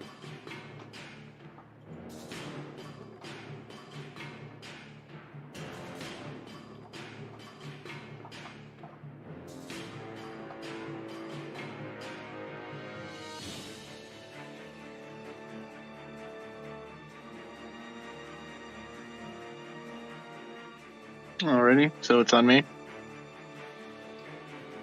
Yep. Should be on Okay. Is the live stream back up? Because it keeps on just saying, I will be right back. Sorry. So yeah, I know what that is. and it should be fixed up. But yeah. All right. Seeing the magic stuff going on and the fact that Corvus cannot see the target but knows that Imelda hit her with a guiding bolt, Corvus is going to attempt to dispel the magic affecting the hag. And this probably doesn't have a good chance of working, but it's all I got. Hags are really good casters, and I'm level 6. I'll try, though.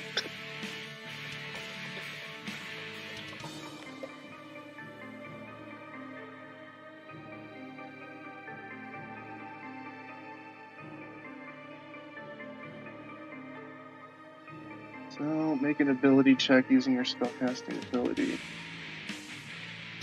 Is that just with the attack, then? Yeah, basically 10 plus the spell level of the DC.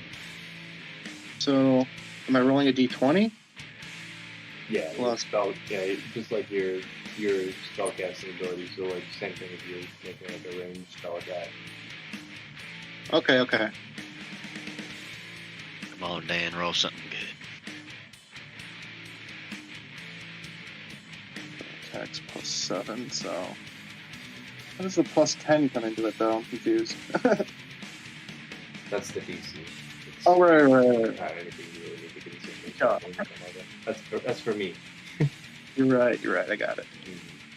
All right. Yeah, but Well, that was a bad attempt, but can I use my inspiration to try again? I've been saving on this a long time, buddy. You better believe it.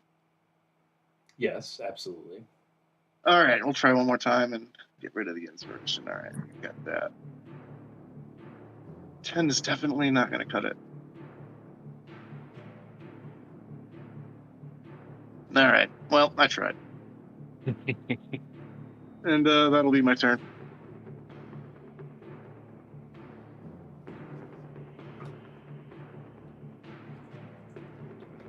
A valiant attempt. Your spell fizzles out midair. And Alpha, you're up. Alcor would, I guess, knowing kind of what the situation is, asks for, vague or, directions as to where the witch might be. Yeah, you feel akin to the hunters in the forest predator right now, I'm sure. Not knowing where the hag is not only unsettling and frustrating from a combat perspective, but unsettling from a protect your own neck and health perspective. I mean, I have a plan. It's probably not a good plan, but it's a plan. I'll ask Imelda if she can give me some direction as to where the witch might be. I try to verbally tell him where to go. Do I need to roll something? Am I gonna make him walk into a pool? oh my god, that would be. Yeah. No, you can basically point out or tell him verbally. I'll tell him verbally. Yeah, tell him. Go ahead and describe verbally where she's at.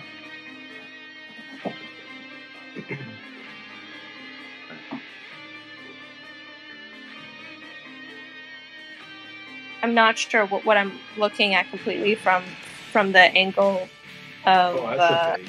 You don't need to physically do it. You can just say that you've done it. I've done it. From your perspective, I'm pretty sure you can see the hag many on the map. Yeah. Know where she's talking about from the perspective. Yeah. Hey, I'll walk kind of close to it in this general area. Yeah, and I'd like to put on a performance and pretend I am a weak and scared little boy trying to find and attack a witch.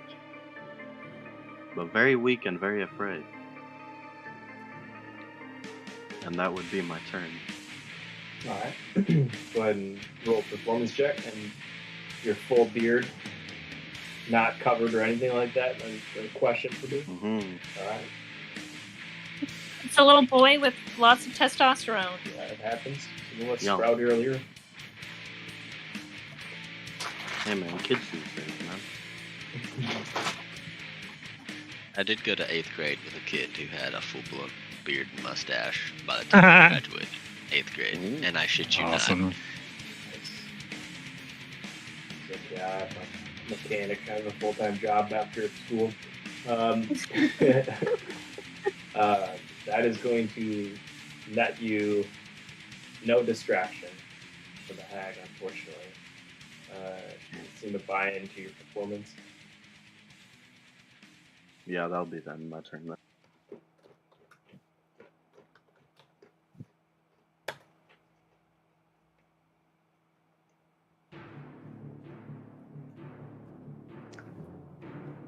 And it should be Aaron, I believe.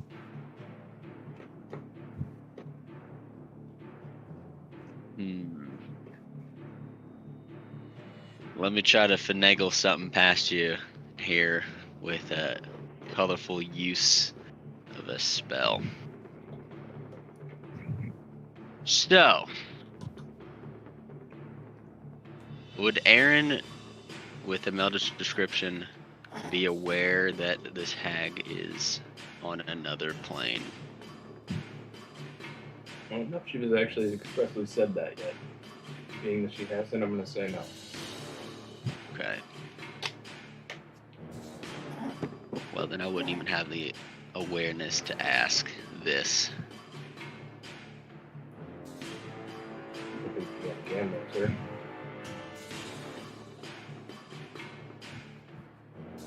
Yeah. And I'm not a metagamer, so in that case, I'll just use my movement to move. And since there's no obvious target, I'll take a dash action and move further. And call that my turn.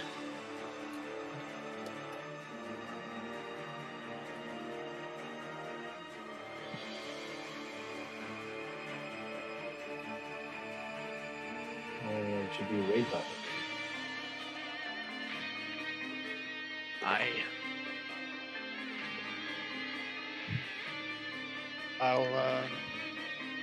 I'll start heading towards everyone.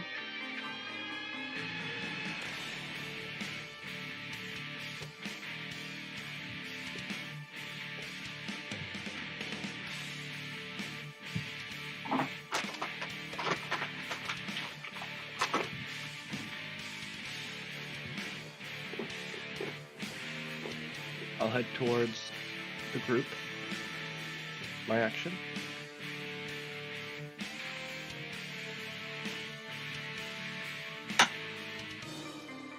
Alright, brings Ragnar up. Yeah, so this is a situation where Kragnar has nothing he can bring to the table. So he will just yell and growl impotently into the night air, and yeah, that's all he's got. I got nothing. Because the witch is in the ethereal plane, right? So I can't see. Yeah, I got nothing. No visual target, at least. Okay. Yep. That's all I got. It's my turn. I'm very effective at what I can do and not very effective at the things I can't. Makes sense. Yep.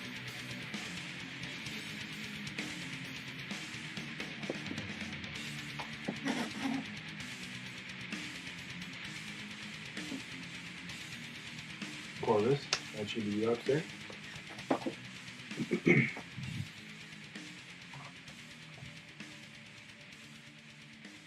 Did the hag act?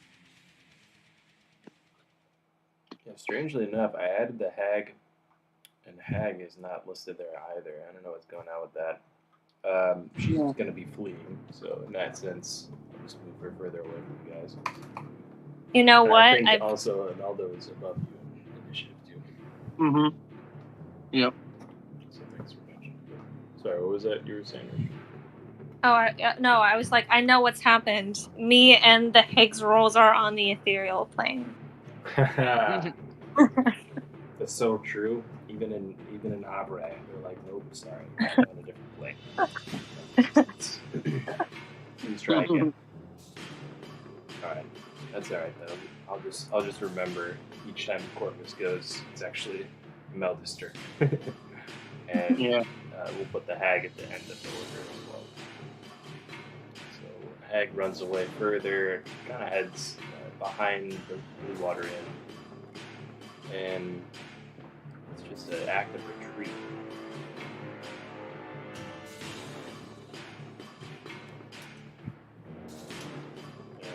Should be, I think, Imelda's turn next. So I lose sight of her when she goes behind the Blue Water Inn.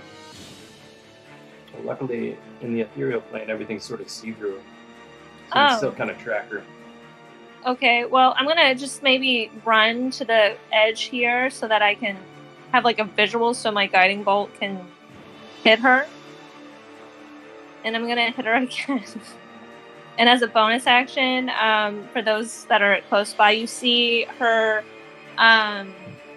expand one of her wild shapes to take a starry form. So you see these these constellations beginning to light up through her clothing and like burn really brightly where like her like joints are, and make the shape of an archer. And she's gonna first cast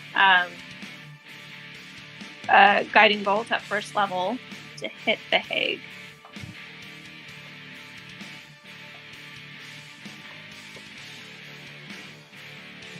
Oh. So 26 to hit and 11 radiant damage. There you go. That's a good roll. And I get to do also 1d8 plus 4 damage of radiant damage because of the starry. Very nice, very nice. It's a good one to hit on. Ooh, 12 radiant damage. So 23, lighten up. Good old hag over there.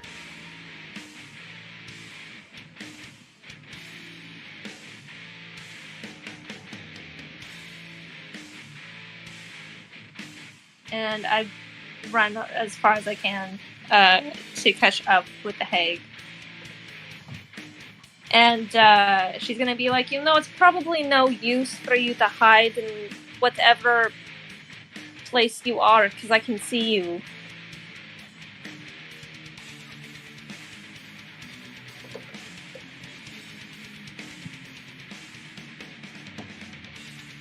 And that is my turn. Get that. Alcor should be up. Did Corvus go? Or Nope, you're right. Corvus should be up.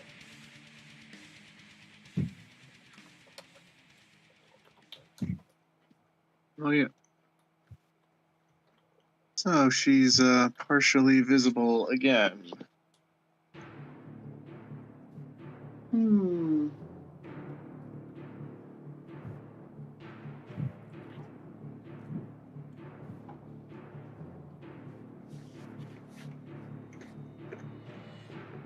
Yeah.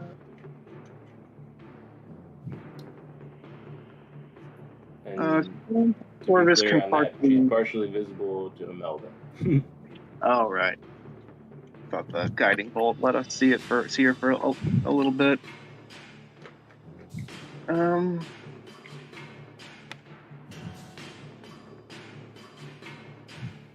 Corvus is gonna. So she's completely invisible to me. Yeah, she's on another floor. Alright. Okay, well then nothing I can do can interact with her, so I'll chase in that direction and end my turn. Everybody else would be wise to take that observation on as well. Besides Imelda.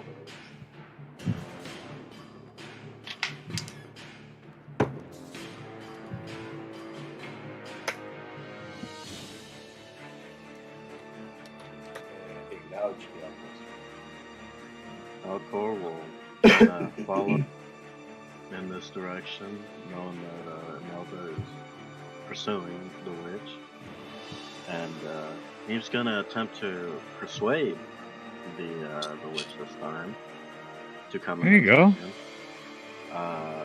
He's gonna yell obscenities at her and make fun of her cousin about how they couldn't kill us last time and how they were a bunch of wusses for, leaving, and that they have to hide in an ethereal plane. Totes. You can see the persuasion as Alcor's strong suit. Charisma, baby. Excuse me.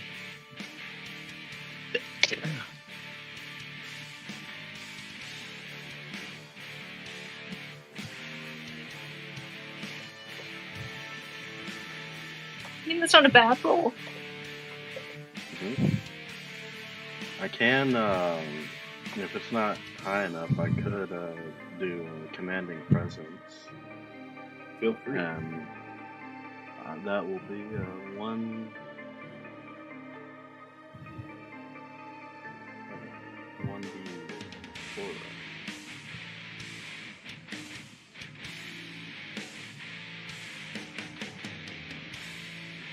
Oh, 1d8, my bad.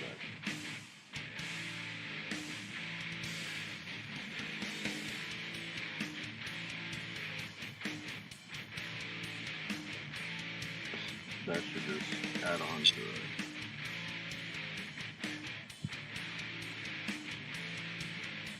Yep, so 17 plus 7.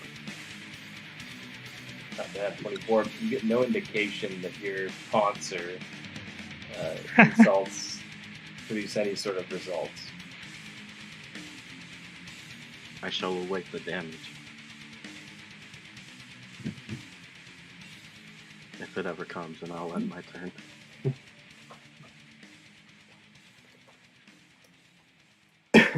And let's see here. That should be Aaron up next.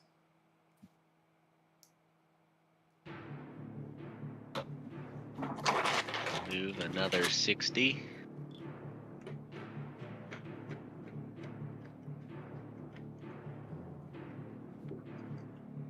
And yell out to Imelda. I can't see what you're firing at. Leave it at that.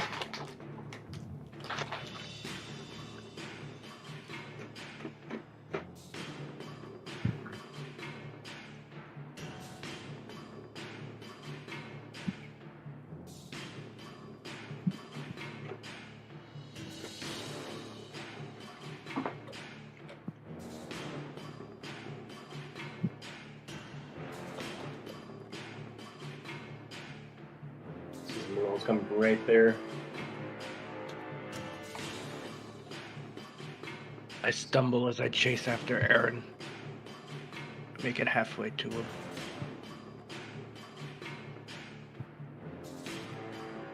Following behind.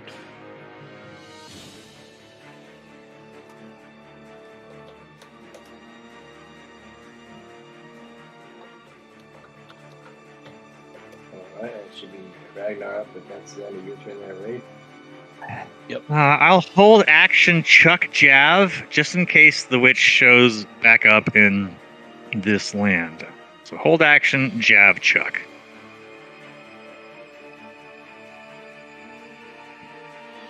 And that's it.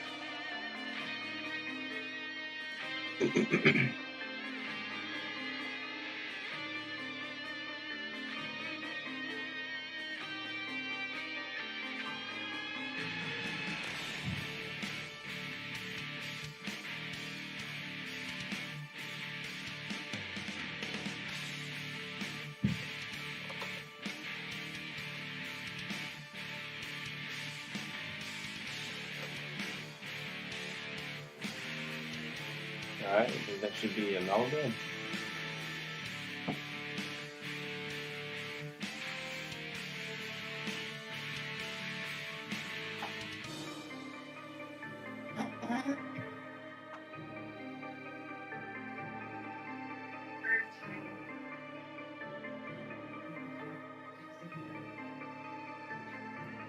That should be Imelda.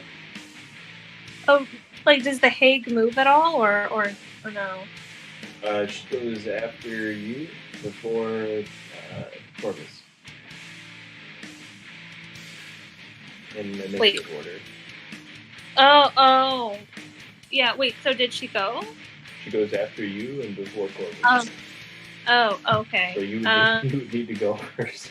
Yeah, okay. For some reason I had it in my head like she was the last on the initiative roll, so No, you're not appearing in initiative order, but she's right after Corvus at even roll 20.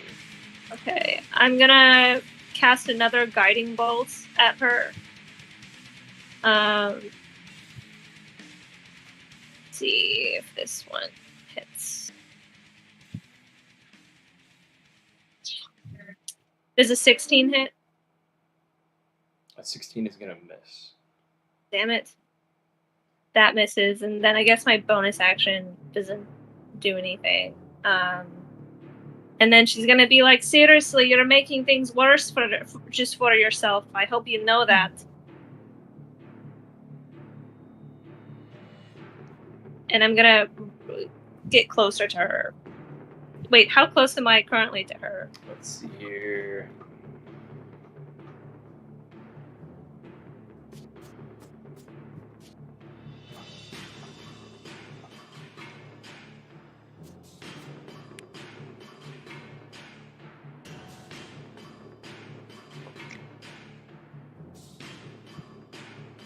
Just about 110 feet away. Okay, I'm gonna run 30 feet towards her.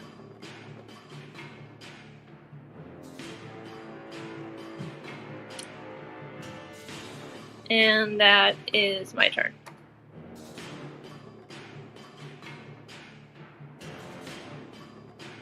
But I'm still glowing. And she's That's still the glowing. important thing. But suddenly, you see that glowing light ahead of you. It's sort of lighting up the hag, accentuating her horrifying features. You see her just snap out of existence. Oh, these hags. Worst. Not wanting to toil in your games anymore. Obviously, have been caused some pain from your spellfire.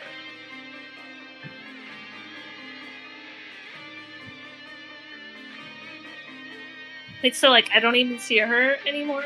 Oh no, she simply snaps out of existence. What the? And, like, Imelda even says this. She's like, what are up with these hags? She just vanished. Yeah, it must be Yeah, you'll have to something. get used to that. There are more than just hags with that ability. Don't you worry.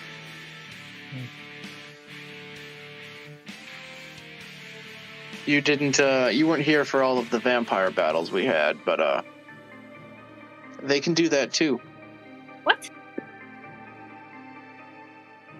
Yes, full vampires can revert to gaseous form. And to be clear, definitely a different visual. It looked like they did something different. They looked like they turned into mist and sort of evaporated. Oh, sorry, I didn't mean to imply She it's the same simply thing. just vanishes from existence altogether. So, to be clear, definitely not the same effect, at least visually. Did our fight draw any attention from townsfolk?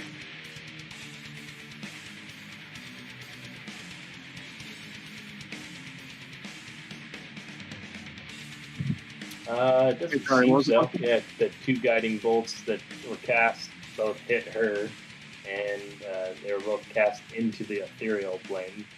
So I'm gonna say that I don't even know if they saw like the visual of your spell after it was leaving, whatever was produced from on your body.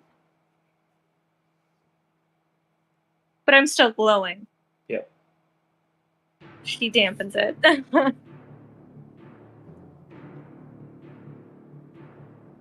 I think that the hag is gone.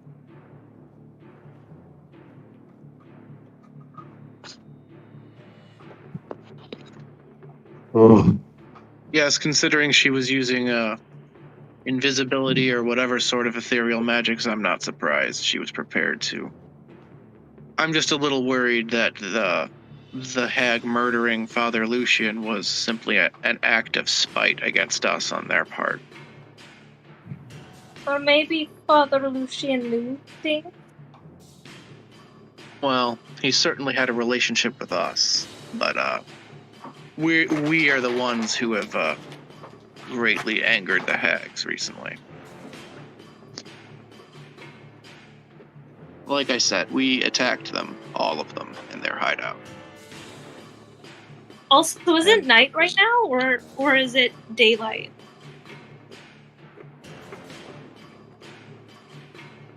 It's a good question. Currently, it's daytime. Middle of the afternoon. Perhaps we should check on Irina. I mean, we did leave her in the church, right? Yeah, at least we know who committed the murder, so no innocent, people in the town will be accused of the murder. And I guess we should apologize to Vasily. I guess we should. And I put away my gem of sea.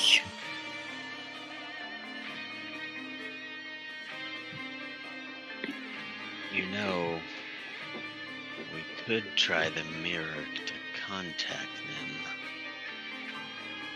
them. We could, and we will formulate a plan around that, but we've got other pressing concerns at the moment, and I have a feeling that challenge may be a bit above our ken at the moment.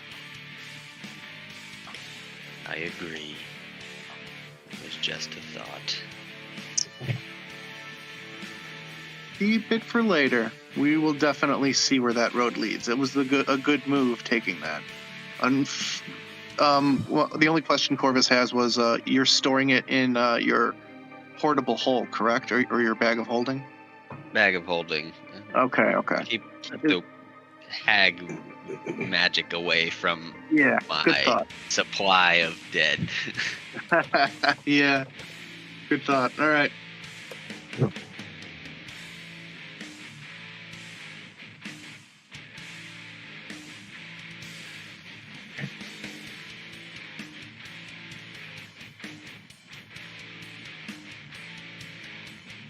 What was the move to head back to the...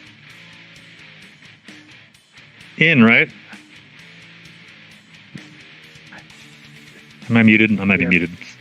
No, Oh, you said in. I suppose we should Okay. stop and talk to the guards this time, as Vasily admonished us for before. He's like, "You're accusing me, and you didn't even tell the guards." Like, ugh, got us. I mean, his line of logic was sound. And he was indeed innocent. Yeah. He's just so shady.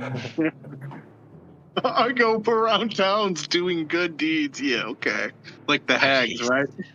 He's so smooth. I mean, when I looked at him through my magical item heirloom, he seemed pretty normal to me. Well, maybe he's telling the truth.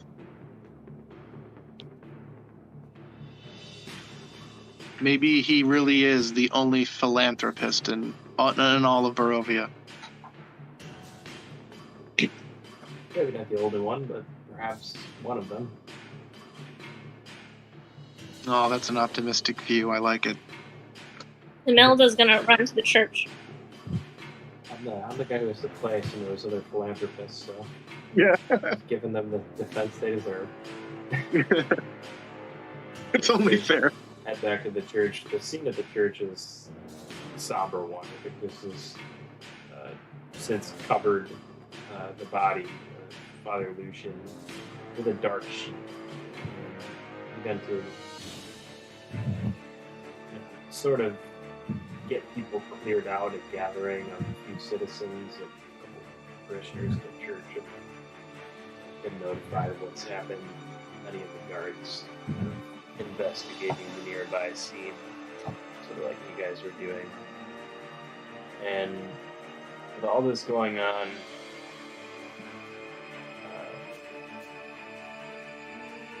there's not much sense to what has occurred here. Father Lucian has been murdered. A hag seemingly escaped after the act was committed, just nearly, vanished from the plane of existence. Eggs seem to do.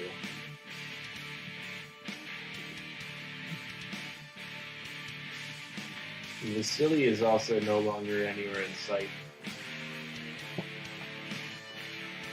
He did mention that he had pressing business elsewhere, and after notifying the guards, he may have gone off to do such things.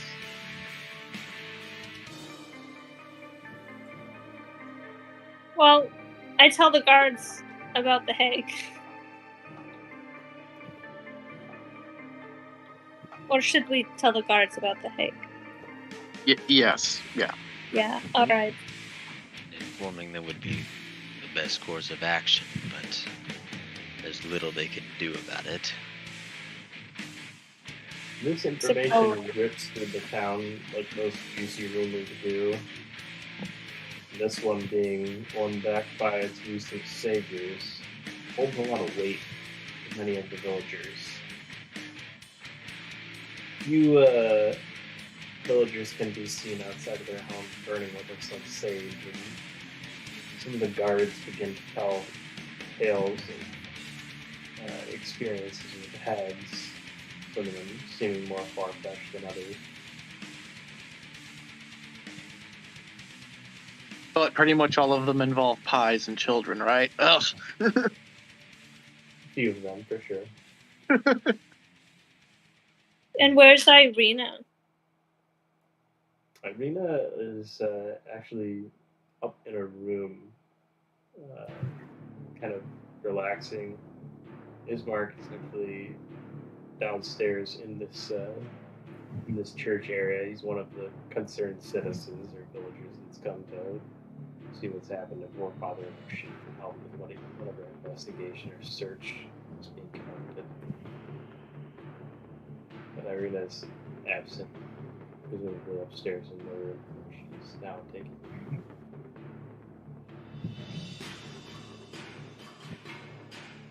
I don't know if Imelda would know that.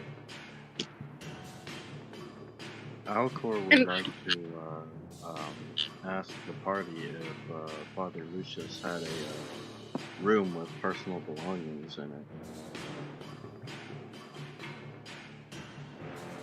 Of course, Victus says.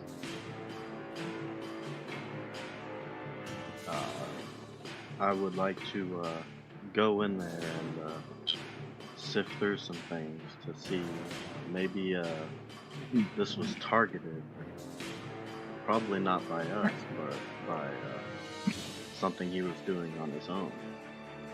Victus, not unkindly, sort of asks, who, not I ask, are you? I was one of the adventurers who joined this party that attacked the hags and saved the children. I'm a new person.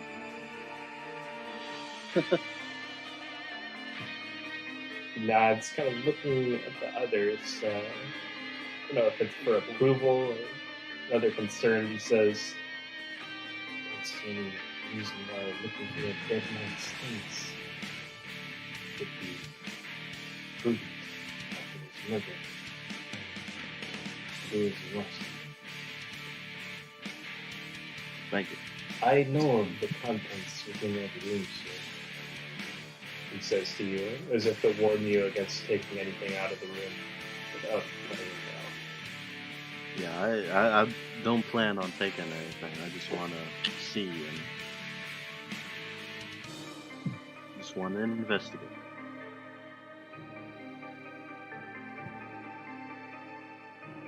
And Alcor will proceed to do so.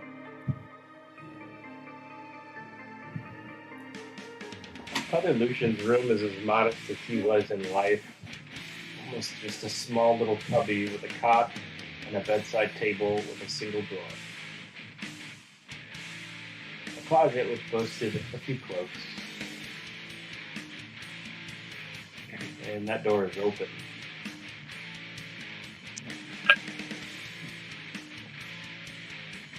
Alcor would like to search the room for anything that would seem like any papers, any artifacts, anything that could lead to something or anything. Yeah, without making you roll an investigation check, you're able to cover his room pretty easily, and you don't find anything of note.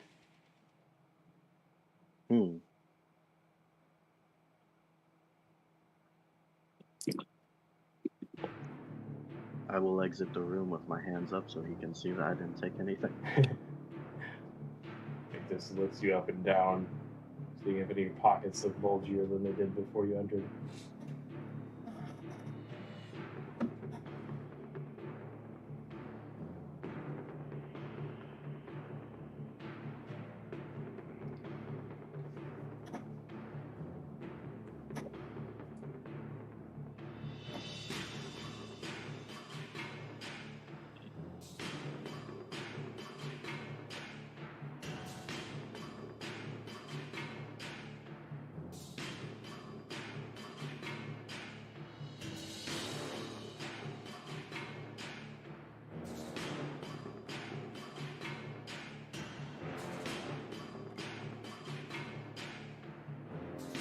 Well, the conversation amidst the guards in the room is generally one of, like I said, should we be,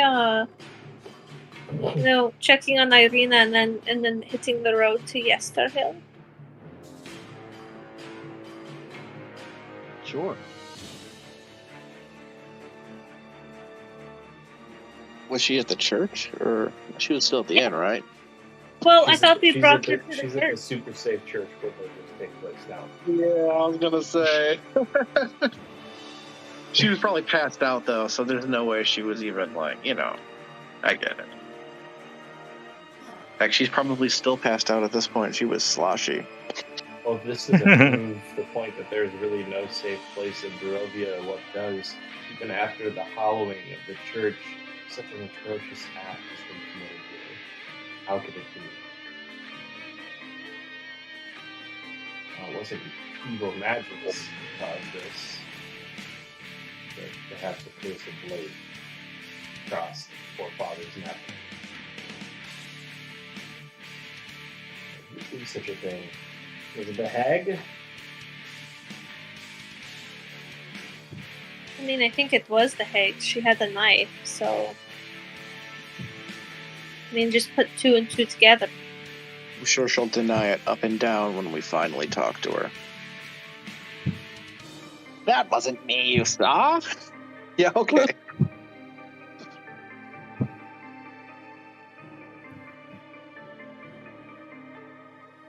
Well, then, do you think that it's safe to keep Irina in Vallaki, or should we take her with us, with the child, or... Well, like Irina told you herself not even a few hours ago, one place is as safe as another in Barovia. And that means no place is safe. Well, hopefully, when we deal with Yesterhill, it makes some of the place a little bit safer. Well, we're doing what we can with Vallaki, so hopefully over time this place should become safer, relatively speaking, than the rest of the plain. If our efforts pay off. And at this rate, yeah, the vote's out on that one. Anybody investigate outside the church? We have not yet, but we're still in the vicinity, so we might as well take a look around while we're back there.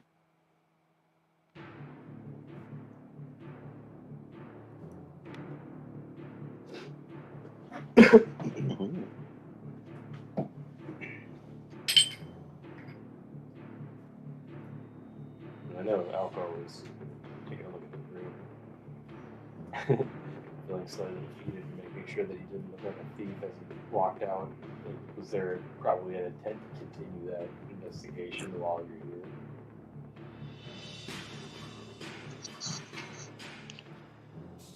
Yo. Yeah, I figured.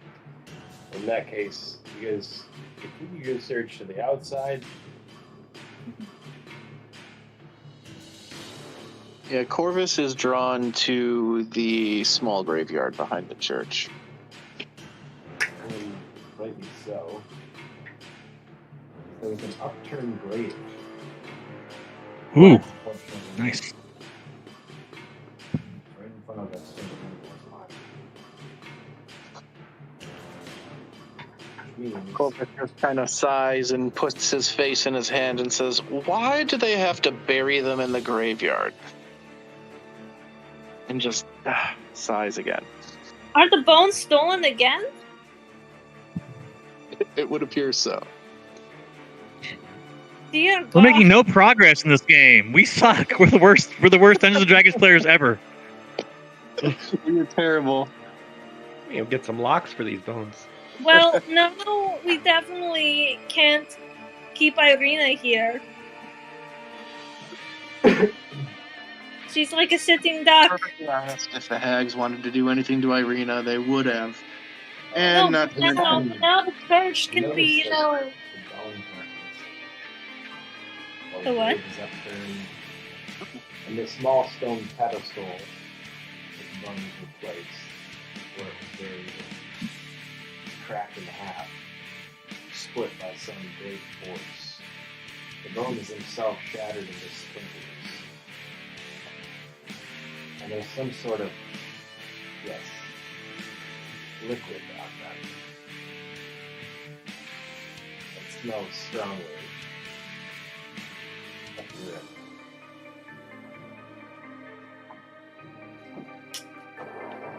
So, someone destroyed the bones, then pissed on them?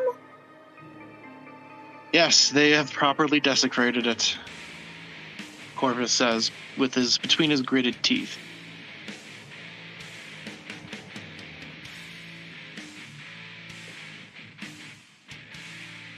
Can Evictus fix this?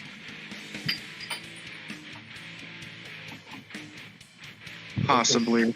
Maybe without help. As it kind of trailed out. And seeming as you guys are probably the brightest of all the people that are investigating this currently in Velocity, he's sort of hanging close, sticking close by you. He notices. And the look on his face is one of utter defeat. If that's not answer enough for you. Is there a way that you can fix it and then put the bones somewhere a bit more secure other than a graveyard? He somberly and slowly shakes his head. Oh, come on! There is no respite for darkness, says Father Albright in the doorway of the church. Then we can't leave Irina here.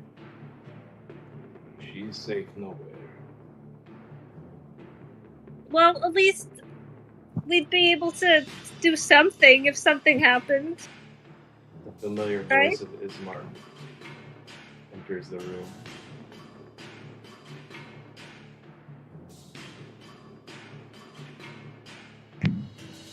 My sister has not been safe so long as she is being stalked.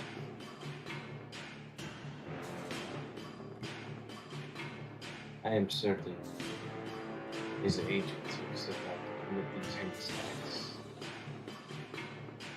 His plot has become clear. He works against us at every angle. He wants Irina for himself. Well, what if we, take care of his allies, First, we cut off the power that he might gain from Yesterhill, and then what if we went after the Hagues? It would be a start, but so far our efforts don't seem to be paying many dividends. It is this power you speak of you gained yesterday. Well, it's more of like dreams that I've been having, like over the past year or two of a ritual being done by other druids of the valley, and they're using an old weapon that was used by our people long ago, and they're trying to make Strahd stronger by it at Yesterhill.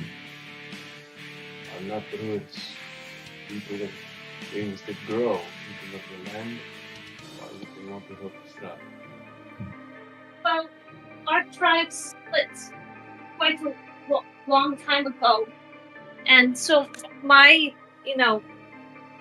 grove practices the old ways, but this one around Yesterhill worships Strahd as almost like he was the land.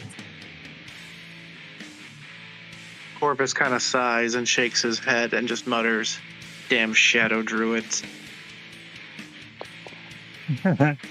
Oh, we've always had problems with those, yes. I can absolutely confirm this.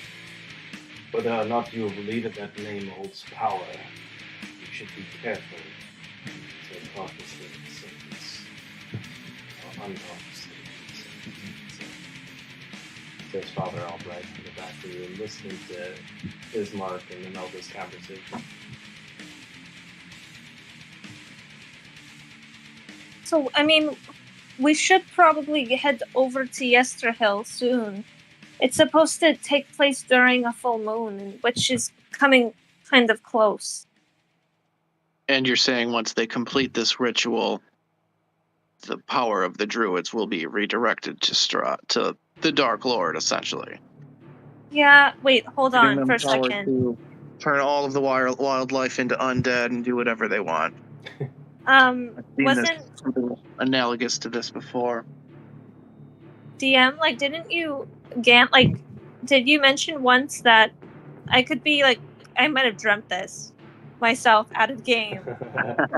Hit me Right. with But did you say, Fair. like, that, like, I felt like it would allow Strahd to gain control or, like, access to outer planes or, like, other worlds? yes. I tell them that.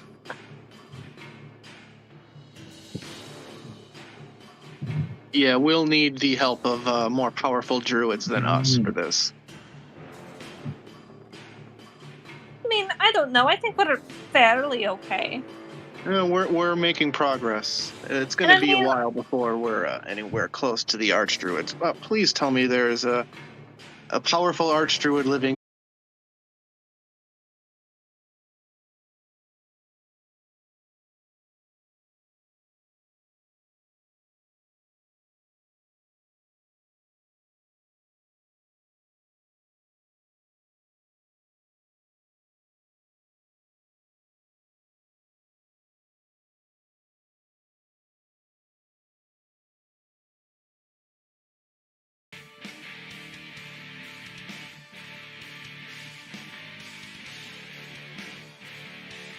That was weird.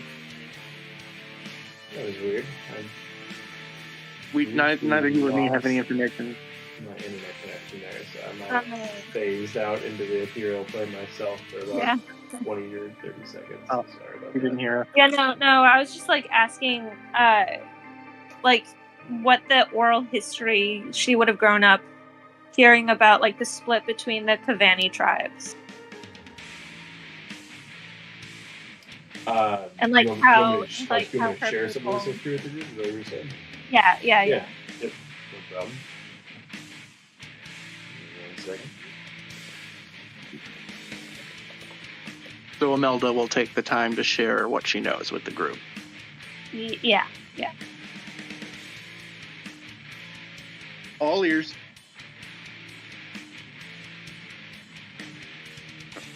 Yeah, sure.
Well, as it pertains to Yesterhill, we'll say that I think what you would know about these particular hill people or wilder folk as they're described by Mark is excuse me for a moment.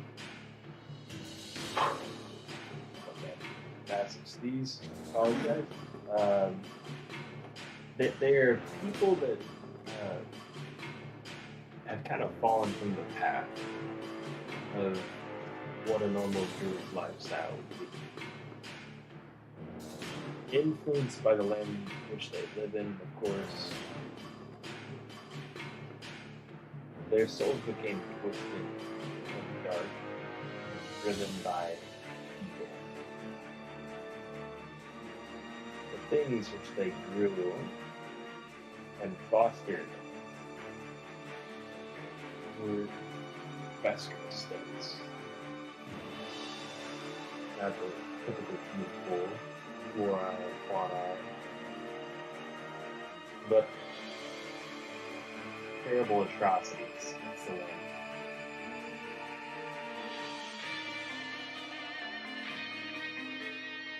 And I don't think this is from your history that you know this. I think this is more from the visions that you've had. They are trying to grow something that can produce warriors for Strahd. Agents of the destruction.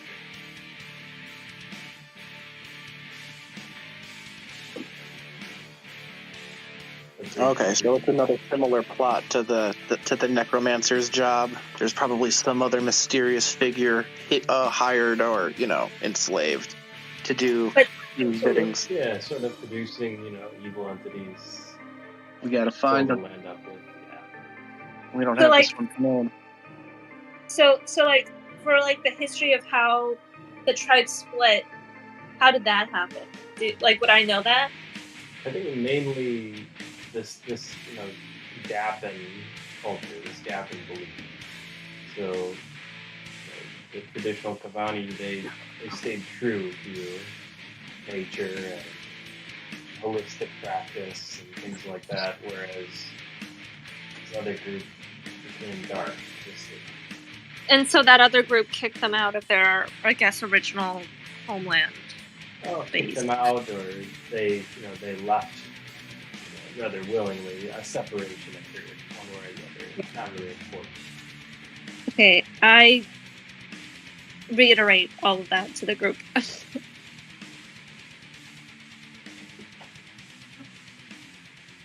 So Imelda doesn't know where the good druids have relocated to? Well, I'm from there, Yeah, right? that's her family. Oh, So okay. her descendants. I know that. So she knows them, yeah, for sure. But I mean, we don't travel outside very often in case the devil's spies find our hideouts. So. Well, I recommend we have a word with them about what to do about the ritual. But we don't have enough time. They don't live anywhere near Yesterhill? No. They live on the other side, like in between, in between, Vallaki and Barovia. She says the ritual is nigh at the full moon. Mother Albright, reinforcing the time. Yeah, I mean, we'd have to go now to, stop it or prevent it. I just know I'm supposed to be there. Well, if this is so imminent, that is quite concerning.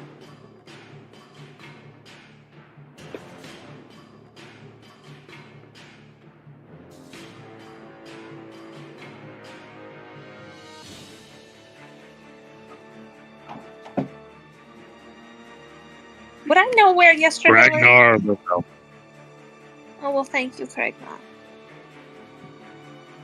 Yeah, Corvus is gonna pull that finely made map that was better than Terok's out, and we're gonna start doing some planning on the map.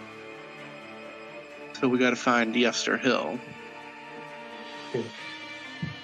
Where exactly is that? We know what it is. We just don't know where it is. And it's one of the larger elevations that you can see on the map too. So it sticks out like a sore thumb, literally.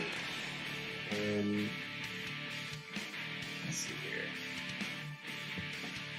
There's my map of Barovia that I can throw in the chat for us all to have a nice visual. It doesn't even rate as a landmark on most of these.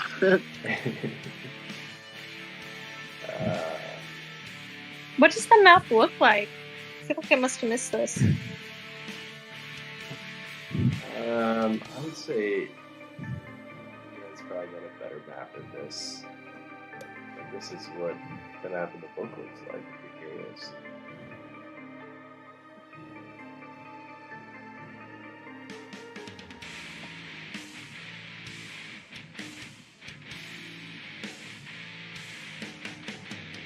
Oh.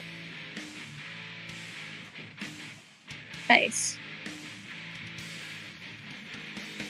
So where will Yester Hill be located? Okay, I got one with more POIs on it. You can see the Yester Hill is basically like almost on all the way to the westernmost portion of the map. I think the lettering, if you can even read that, would be R. Yeah, I'm pretty sure it's R. So yes, Yester Hill is in the wrong direction to rendezvous with your parents. You'd be correct. Most definitely. And also, they didn't really approve of me going on this mission. Or at least my mother didn't. That's why I sort of snuck out. She kind of sheepishly, fiddles with her like, hair. Well, that will certainly make our job of opposing the Shadow Druid faction difficult, but there might be another way.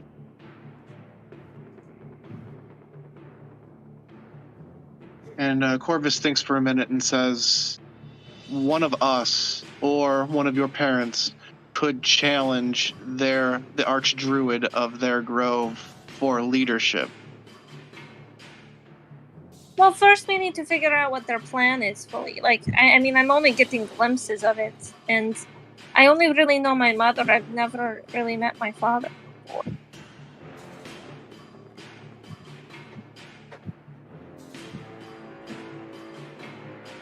I was raised by my mother.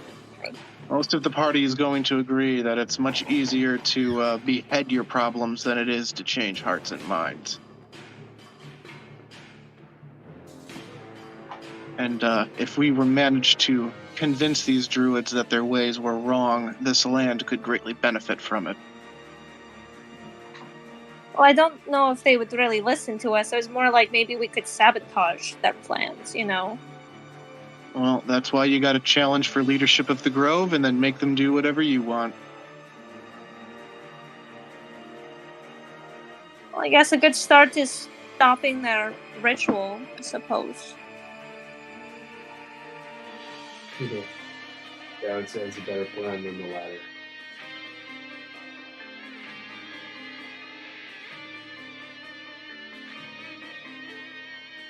Well, I'm just saying, it would be a shame to massacre a bunch of druids whose minds could be changed.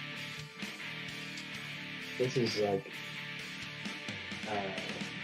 another no-win scenario for us. No, generations and generations of belief system that trying to change. Yeah.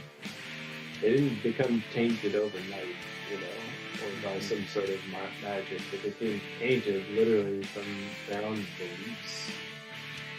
You know, evil in its purest form is what I would say. Evil for the sake of evil. So. Okay, so even if we came in and challenged their leader to a one-on-one and beat them, they still wouldn't care. I don't think that they would worship someone or follow someone who is like an elder. Personally.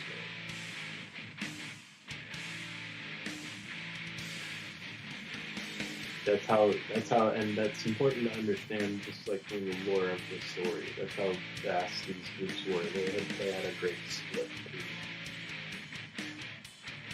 But Yeah, it's if been a that were long going to time. occur, it probably would have occurred at the time that happened. This is something to draw from that. Yeah, so too many years of propaganda and dogma and blah blah blah are in the way here. Yeah. And this will hopefully help some of those who are lawful good and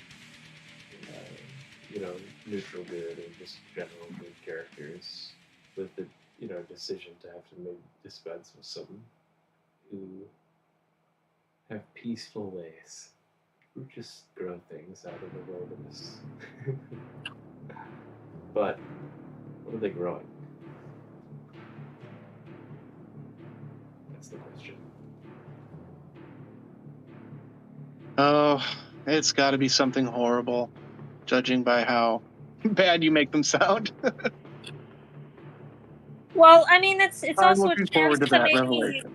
like, I mean, we could also, if like we fight them and win, we could try and capture one of them and see if they could figure out about that sickness that your family's dealing with, Craignar. Yes. Yes. Can you hear me? Am I on? Yeah. Okay. My microphone's weird.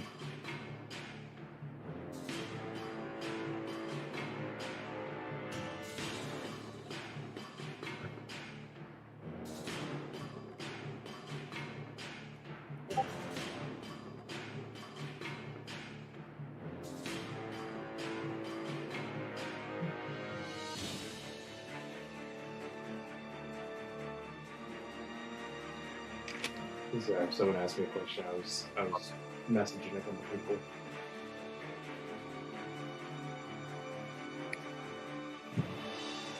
Okay, no one asked me a question. Nope.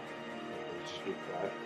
All right. Well, if you guys are done investigating, we're done, looking around for what's happened with Father Lucian, the poor bones being desecrated, and overall sense of panic that's going on around the church right now.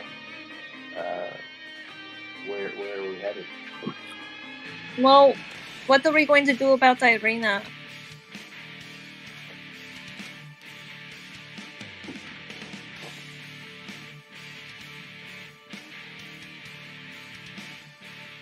I think it's been well decided there's no safe place for Irina. Not to mention, I doubt a single creature on this entire plane would dare to lay a finger on her without you-know-whose permission. That seems rather likely.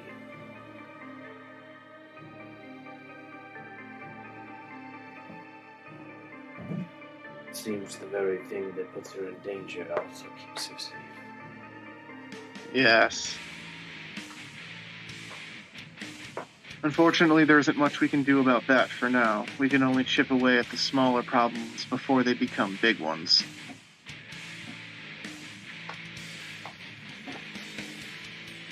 And it sounds like Yester Hill is an irreversible problem if we do not react to it immediately, so that might be our next bet.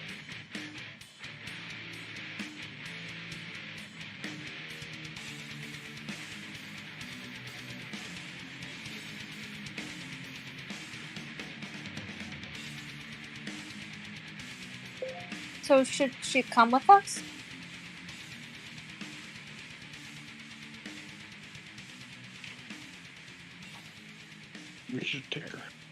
I'd shadow a guess that she'd be much safer here than with us in direct line of fire. Agreed. But, I mean, you just mentioned that, like, no creatures would touch her, right? That requires the creatures to recognize her for who she is and know things. Exactly. Most of the creatures we're fighting are just mindless killers. Say she's as safe here as she would be anywhere else.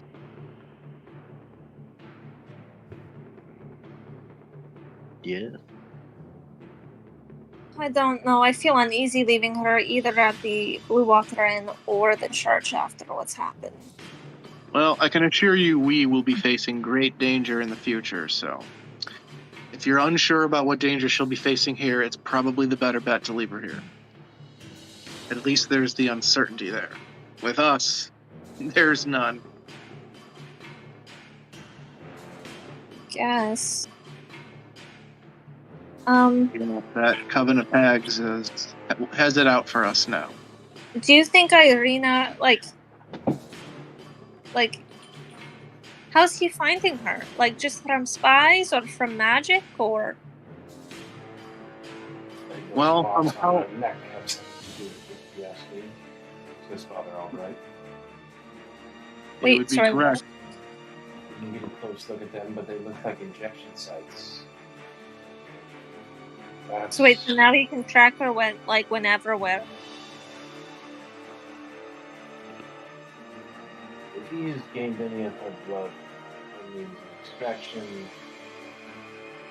and consumed,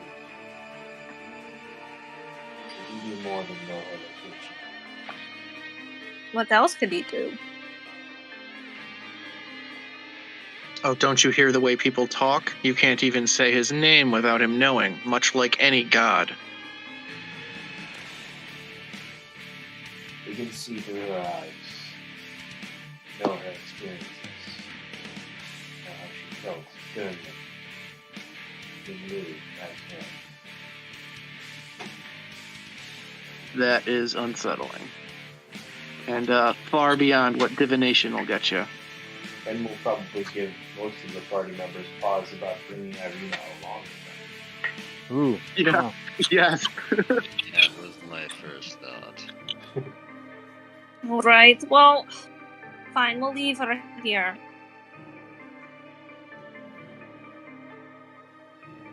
Yeah, nobody feels good about it, but better than her getting chomped in some wolf pack or some other crazy shenanigans going on in the wilderness. Who knows what will happen when we... safe for long enough. I will continue to do so. You need not worry. I swear the sun my life. This is mine.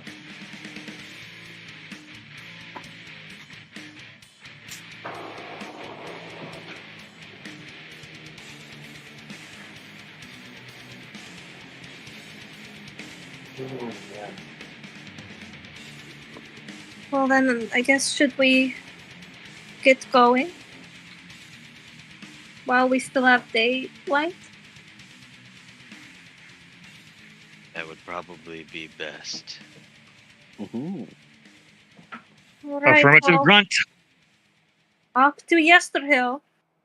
Ooh, at least we're crossing or going near a place called Wizards of Wines. Yeah, I'm guessing that's where the wine come. You know what I mean? That might be the spot where the wine's coming from. The people the hags were dealing with. That's Oh. Monteco's place. You hear as Mark chime in. Well, Oh, maybe, he's I don't know if maybe, everybody heard me there, but I said, that's Martikov's place. So Okay, yeah, again, he's the with guy. He helped definitive clarity. All right, good guy place, not bad guy place. Got it. No, yeah, not well. Perhaps a confusion for you, as that is the source of where the wine was made, and it is Martikov's place. well, perhaps maybe there's bad things happening there or something. Well, something happened under Martikov's nose, that's for sure. I think he knows that, feeling Mm-hmm. guilty Guilty about about those it, casks yeah. going to Barovia now and chasing after them. It's kind of adding up now why his business has become so urgent, because it's his business, literally, that's causing these things to occur. Yeah, it's going to be a stain on your reputation, ain't it? Going to take that one personally. Yeah, they reverse some of this progress that he's doing behind the scenes, which would be for him and Artemis lost.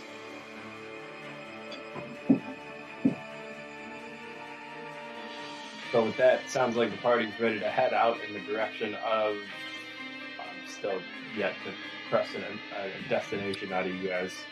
Yester Hill. Yester Hill. The Yester Hill. Yeah. Yes, hell. I heard lots of destinations in there. I just wanted to make sure I got the right one. All right, with that, we'll say